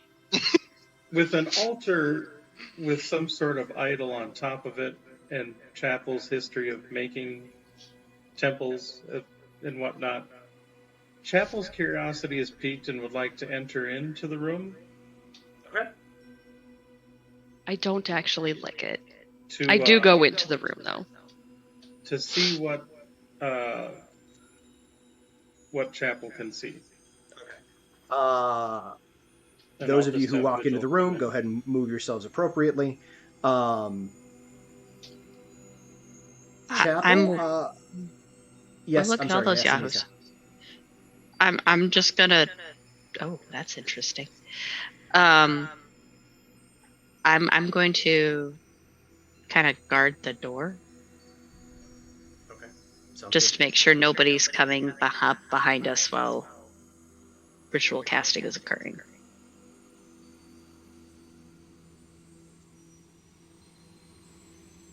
Okay.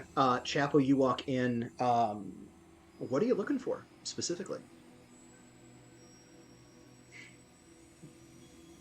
Well, I mean, do you look at looking it for from the eye of a professional who designs and creates these things? yes, to see if this would indeed be a have the design elements of a temple or chapel or other place of worship. Go ahead and roll roll your profession. Roll an fuck me. Roll a proficiency bonus plus either int or wisdom, whichever's better for you. Okay. 20. Okay, so you kind of scan this. You scan this room, looking at the various design and architecture elements that went into it. You recognize that the design elements that are here are actually design elements not that you created, but that were based on that you used basically to extrapolate your creations from. A lot of the design elements here is the stuff that like you see the resources and the design and everything like that went into it that are basically the foundations of what create your capability of making these things. Um, which means Okay. that they're and you know that like the design elements that created these things, even from your perspective, from your timeline, this would have been very old. It was a lot of the design aspects that you had were kind of a mishmash. It was human architecture for the most part, but there was a mishmash of design and engineering elements that came from the dwarves and came from the elves. As you're kind of looking at this, it's uh, largely the elven bits and pieces of it that you're kind of seeing here. You recognize that this is not specifically the way it's designed. It's not specifically like a temple or chapel to a particular god, but more of a place of contemplation. Okay. I believe this structure to be from your time, Melisandus. Perhaps a meditative sanctuary of some kind. Melisandus, go ahead and make a history roll. Is this all, I guess, after or during the 10 minutes that he's ritually casting Detect Magic? Oh, I suppose it would be. So you probably don't respond. Yep, he just keeps casting. He just kind of grunts in response and keeps casting. Should I still make the history roll since it's kind of what I would know from that? You did hear it, so go ahead. Okay. 26. What's your intelligence? 18, so plus 4. You scan the you as you're sorry, I'm doing two things at once and I need to stop. As you kind of continue your ritual casting, you sort of compartmentalize your brain a little bit, such that you can kind of think about what Chapel just informed you of while you're still casting the spell ritually. It is a low enough level spell that you don't have to concentrate on it as fully as you would if it was a higher level ritual spell. And yeah, upon entering here, you do recognize this is very similar to a sort of a contemplation garden that was very similar to a contemplation garden that was kind of near your home when you were young. It's similar, like it's similar, but like with the VIN number scraped or scratched off. Yeah. More or Gotcha. less, like it's the same, but it's like a sort of a more generic version because like most of the contemplation gardens in the Elven lands are usually specifically designed for like specific to promote specific kinds of contemplation. So like contemplating, a mathematical theorem, contemplating philosophy, contemplating magical practices, what have you. Each individual contemplation garden was usually designed specifically to help promote that methodology of thinking. And the way this is designed, you're getting that it's more of a generic vibe to it, like it just general contemplation as opposed to specific. Gotcha. Okay. And I continue casting until the 10 minutes is done. Do the rest of you do anything? Are these like open archways, or are they? Yep. Okay. And then is this a set of doors here? Yes. To the bottom. To the south of you, there is a set of doors. Lyle lights a torch Okay. and walks through the archway that they are next to. Okay. Are the rooms lit? Yeah, you probably should be able to see once you're in there. Oh, okay, they are lit. Sorry. Yeah, so you don't need to let I it. thought that I was just seeing stuff because I was next to the D20 there. Nope, I'm not entirely sure. I think the outside is actually not lit, even though it says it's supposed to be. I'm still learning how to use the because this is one of the the new fuck is it called? Dynamic lighting things, or Dungeon Alchemist maps. Mm. Okay, so yeah, you step through. You see like a statue of that golden statue right there is like of a dragon. The way it's kind of standing there, you get that it has a wormling feel to it, like a baby dragon. Mm-hmm. But it's kind of standing there looking up at you, looking up, not necessarily at you. It's not moving. But it's kind of standing there looking kind of playful. It looks very realistic. Does it The smell other alive? statues- What's that? Does it smell like it's alive? It does not smell like it's alive. Okay. It Just smells like a checking. statue. Okay. Although you think it might actually be gold. Just fully gold.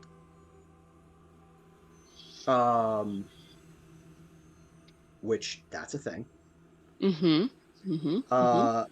My computer is deciding that it is trying really, really hard. Can somebody move the rainbow token to where Lyle is? Or at least Yep, in the I same got it. room of where Yeah. Lyle is? Uh-huh. Uh-huh. Thank you. Welcome. I can see stuff now. So yeah, and then you see the other two statues. One is of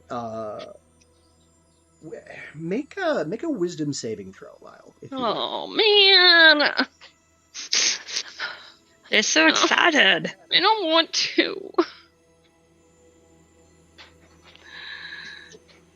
Natural 20 for a total of 22. Never mind, Up they your want wisdom to now. saving throw. The statue on the statue kind of immediately on your left is a tall, broad-shouldered man. This one? It's kind of hard to tell in most statue with most stonework in general. Yeah. But it bears a striking resemblance to Hale.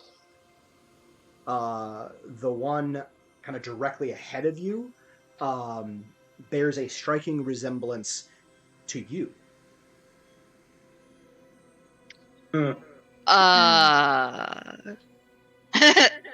Chapel? Could you step in here, please? Very well. I'll tell Vigil to protect Anissa, and then I will move in. You I step in. point at the Hale and the Lyle statues. Go ahead and make a wisdom saving throw. Chapel. Well, that'll be interesting. A 9. Okay. While they certainly do appear to be, like, the one on the left appears to be a warrior type similar to Hale, it does not look like Hale. And the one on the far side, well, it does appear to be, it's a dual wielder, much like Lyle. Has a similar bearing to Lyle, but is clearly not. I'd like to move up to here just to get a more or less. Well, actually, I'll move to here to get kind of a closer look at the statues, just to inspect them further. Sounds good. If one of you could move the rainbow token to kind of just south of Chapel. As my computer's like, I don't like it anymore. This is why I need to be running off of a desktop. Yeah, so you walk right up to them. They don't change. They don't. Again, they're similar to like they're similar in that one is clearly a warrior, and I mean they're both clearly warriors, and one is sword and board, and the other one is a dual wielder. But other than that, you don't see a resemblance. I'm gonna go back to the draconic one, just to see. I mean, you said it was Wormling. Yeah. Does it seem to have a close resemblance to Tuppy? Yeah, come to that, it does look a little bit like Tuppy, but like if they were wrought of gold. I walk up to the me statue Yeah. and I touch it. I Okay. don't lick it. I just touch it. You touch it. You reach out. It's solid. And like Of touching all- the face that like looks like me. Okay. So of all the things that you could possibly lick, you don't want to lick a potential semi-statue of yourself? No, that's weird. That is where we draw the line. That's where That's Lyle weird. draws That's the where line. we draw the line. It's me. That's weird. Vaguely masturbatory, and you don't want to do it. Anything else is fair game. Got it. It's weird. Okay. No, that's not cool. One is Are there- required to understand. Are there any other statues down this hallway? There were some. Do you say that out loud, or is that to your? That was to the GM. Some wall sconces, but otherwise just kind of a long hallway leading to what looks like another open archway. Oh, this is strange. I believe there may be some more statues down the other way, and Down actually the I'm other going to move back and then go to inspect them. Yeah, I'll go with Chapel here. You see as you go through, I will need Chapel, not Lyle, to roll another wisdom save. A 3. So Chapel, to the one directly to your north, it's a female warrior in armor, does not necessarily bear a resemblance to Anissa. The one on the west wall appears to be an elven mage of some variety.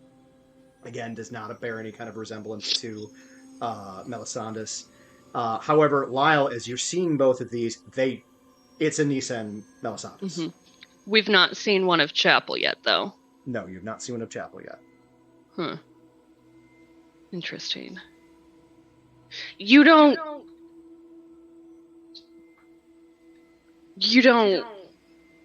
think this is odd? Like, that's clearly Anissa and Melisandus. I mean, there are similarities. It's like someone cast them in stone.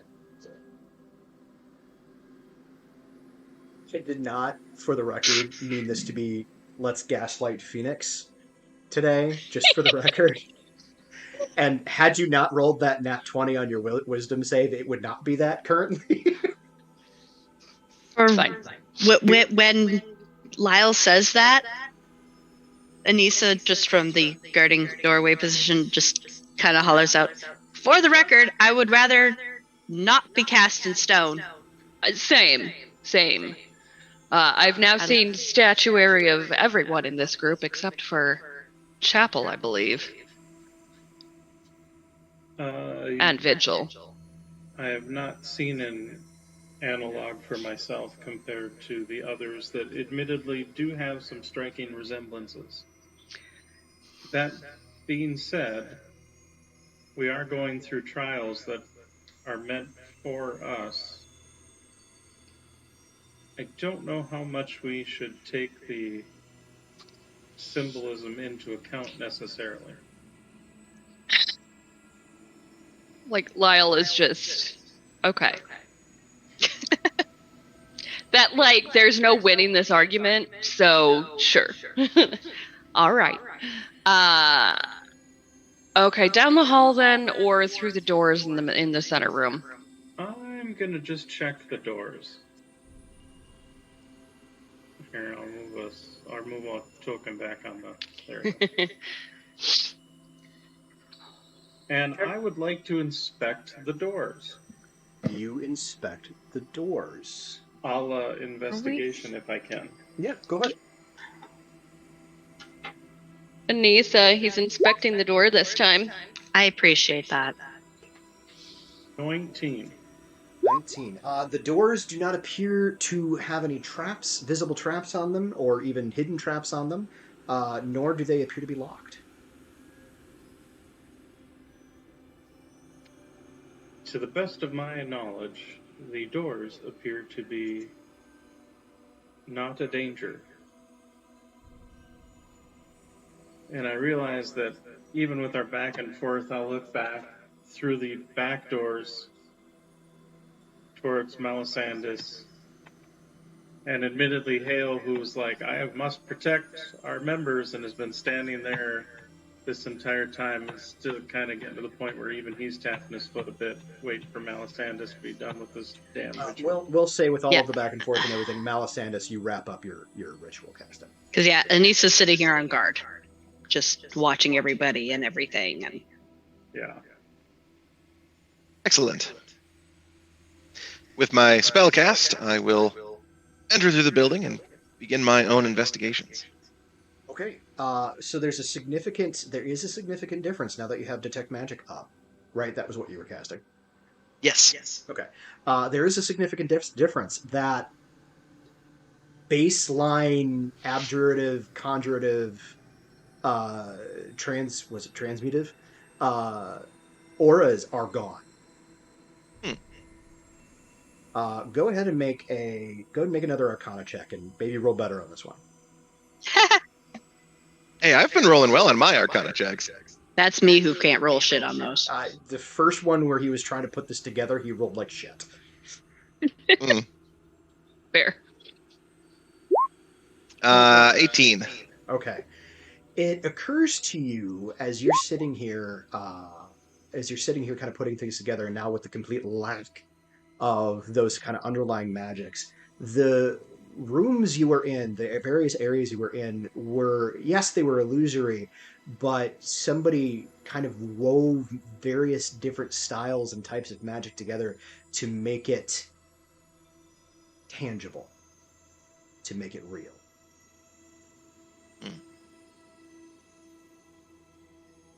Cool. This room doesn't have that, meaning it actually just is real. Very interesting. Oh.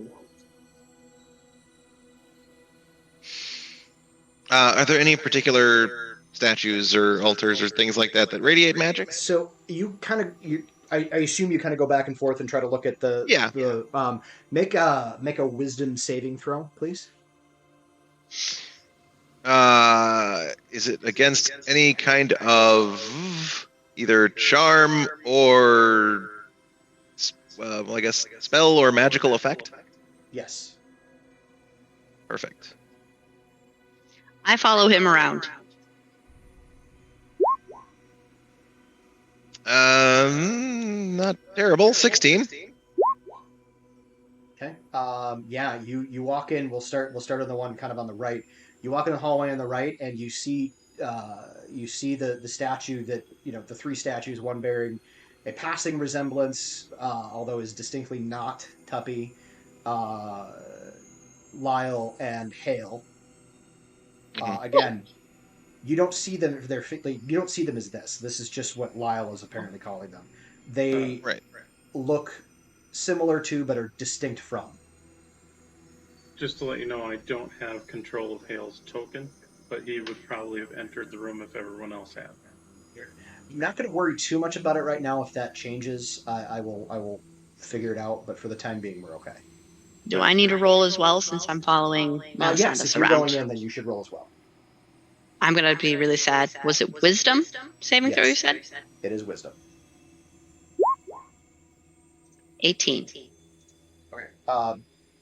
You are in the same boat as everybody but Lyle. Got it. What about Tuppy? Oh, I suppose I should roll for Deppy. And Well, Tuppy Tuppy. does have magic resistance, so advantage on saving Yes. throws against spells and magical effects.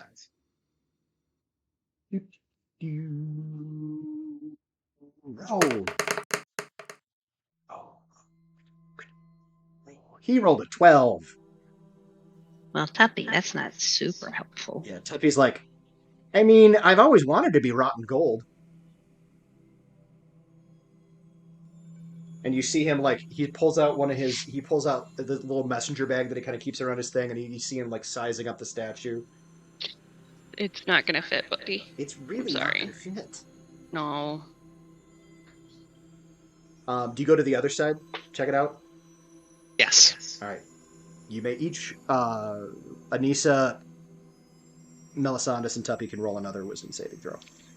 Lyle is like, how do you not see that this is you? Mal, this is clearly you. 12. Ah! Ugh, killing me. 10. So the three of you, Tuppy. the three of you walk in to the next area, and you see Tuppy like glance up at the statues, blink a couple of times, kind of. Oh, yeah, that's totally Anissa. See? Yeah, and that one's you, boss. Go look at the other ones. It's totally you in the other room. He goes and scampers back into the other room. Hey, that is me. I didn't see that before. Lyle feels much better knowing you're not crazy. That one is Hale. Yep. Bounds back towards you guys. We haven't found Chapel yet. Or Vigil. I don't know what significance these have. And why they don't look like you to you. Hey, I went down the hall and I noticed it's an archway, not a doorway. Is it that?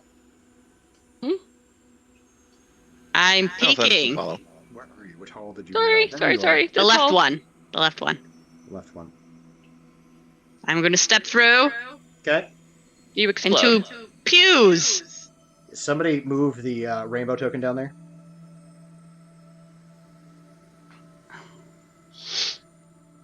There are pews and an altar type thing. And a door that kind of lines up with the general pathway of the centered where we've been. Pew pew. Pew pew. After waiting a moment or two and realizing that, oh shit, I thought Lyle was still with me. Never mind. If Lyle goes with them, then I'll go with them. I was assuming Lyle was still with me and we'd open up the door to see what happens, but that's Oh, yeah, you guys haven't opened the door yet. Oh, What is no. that? If you want to open the door, Lyle will totally stay with you. I was just being Yeah, myself and not being I pained. There's a thing. I kind of figured as they start Okay. continuing Yeah. down the hallway, I'd be kind of like, Let's do it. they're going that way. We might as well go this way, and I will open Excellent. the door. Excellent. Throw that away. I will There's tell a you thing. guys What's what the that thing? thing is in just a moment. Okay. Okay. Oh, I go can't that see. way, you go this way. There are not lights in here, it looks like. Other than this corner.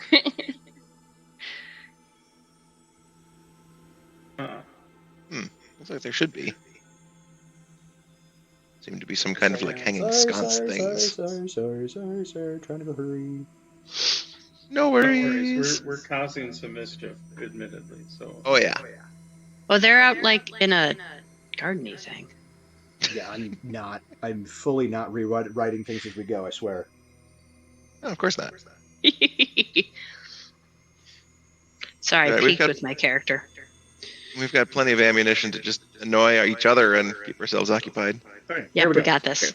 So we're gonna start. So you guys step, Anissa and Melisandus and Tuppy. You guys step through the archway into this long room full with pews. There appears to be another altar. Again,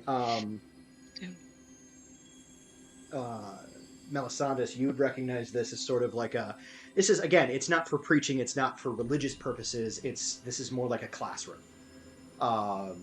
So Gotcha. young acolytes or students or students of philosophy, whatever, would come here and listen to somebody who was in instructoral or whatever lecture on whatever the fuck the contemplation thing was designed for. But you see, kind of standing at the very center of this is another Warforged, and you recognize. Actually, you don't recognize. Tuppy does. Tuppy kind of goes, "What? Where did? Oh, hey, that's Chapel." And you see the Warforged moves. It's not a statue. It moves and looks at you. We jump to the other group. Yet. I You still guys can't see. open the door. Go ahead and step through. I did. I can't see anything. I can't tell if I've stepped through or not. It all went dark other than a light Yes. down here. Yes. Okay, well, the whole map should be revealed now, so we're going to do a quick thing here.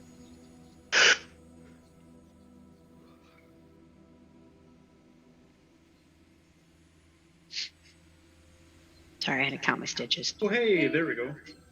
Ooh, that's pretty. That is pretty. Thank you. I designed it myself.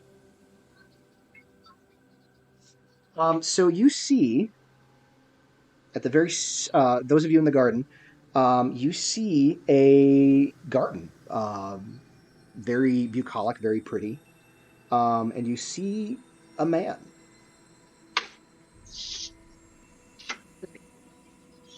Standing there. Oh, cool.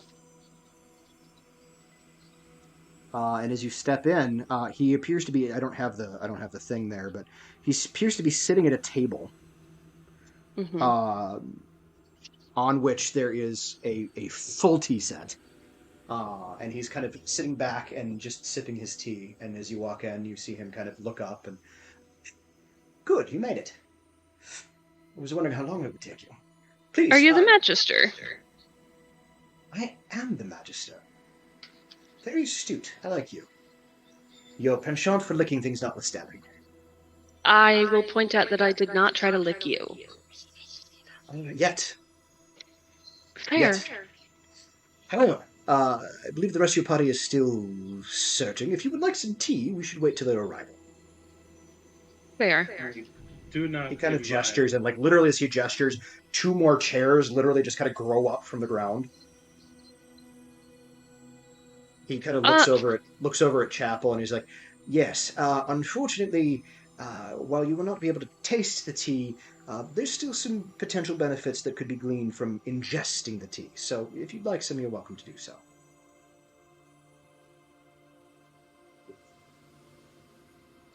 Questions. Chapter will head over and sit down.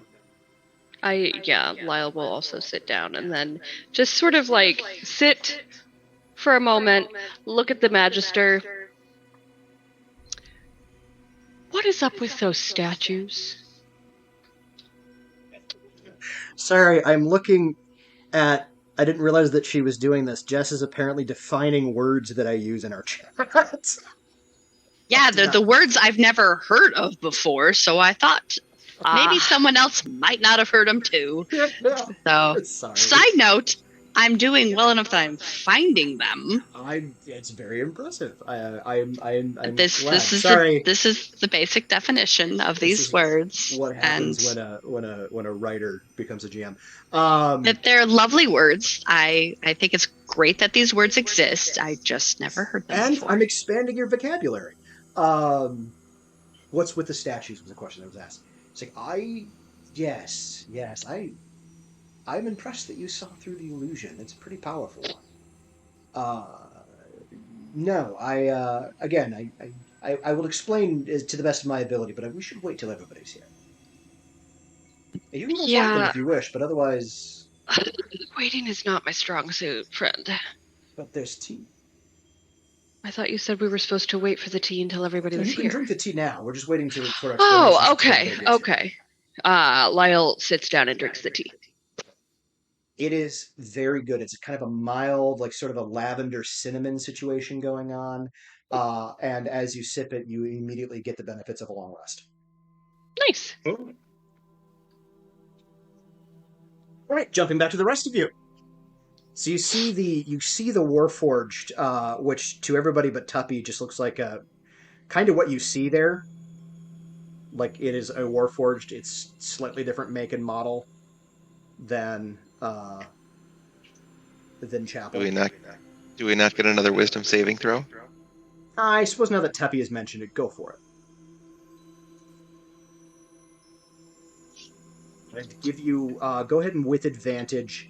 I know you already have it, Melisandus, but Anissa does not. Yeah. Total of 19.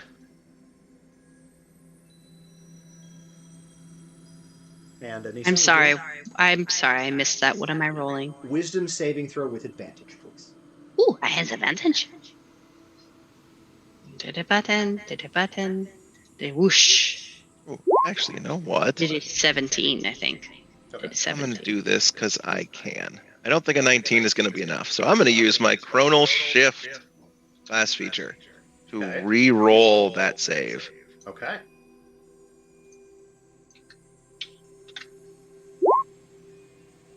Damn. That is an 18. Okay. Yeah, you're still not seeing it. That's fair. You see the Warforged as it kind of glances over at you. Doesn't react with alarm or shock or anything like that. You see it kind of glance over at you. It glances over at the door, and it just kind of gestures towards the door, the one directly to his north.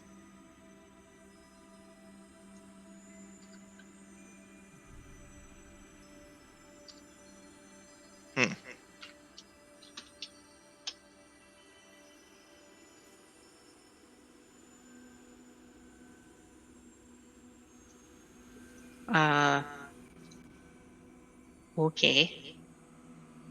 I guess Melisandus will kind of give it a curt nod and then head over towards the door. Okay. I guess we're being guided.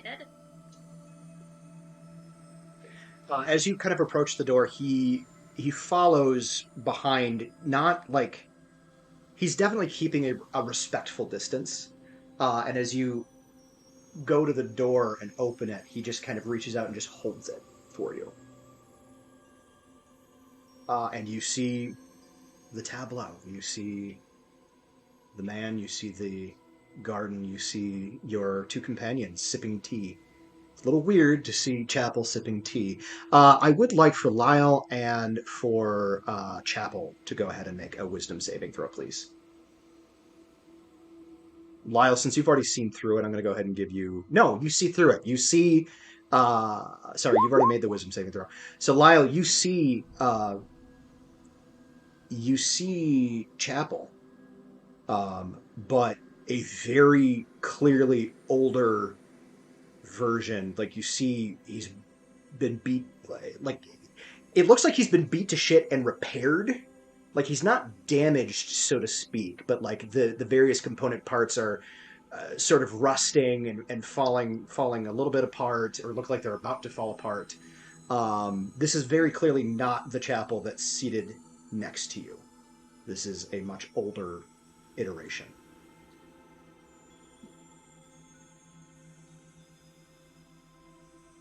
And you see, as the rest of the party kind of opens the door, you see the Magister stand. Good, you made it. Ah, yes, and you met Sergeant. Please, come, join me. And he gestures again and again. More chairs kind of grow up out of the ground. He's like, I imagine you have a lot of questions. And that is where we're going to end for the day. Yeah, but the statues. You said you had a hard stop at 6, and this is going to take longer than 8 minutes. Just So- the statues will take longer than 8 minutes? Yes. Yes, it will. Oh, Thank you all for joining us and watching today. I do appreciate it. The party, I'm going to go ahead and allow you to gain a level. Woo! So well done. We will, the next time we get together and play, we will get a little bit into the lore, into what's going on here and all of that stuff. So be prepared the next game for a fairly intense lore dump. Excellent. So yeah, thank you all for joining us and watching. We do appreciate it. Our next game will be out in 2 weeks. I don't know the specific date because as the time of this recording, I don't know when this is going to drop. So, but the next recording will come out in 2 weeks. Thank you all very much for watching. I hope you enjoyed yourself. Did you guys have fun? Oh yeah. Absolutely. Yes. Yes. Excellent. All right. Well, thank you, friends. We will catch you next time. We love you very much. Have a great one. Bye. Good night.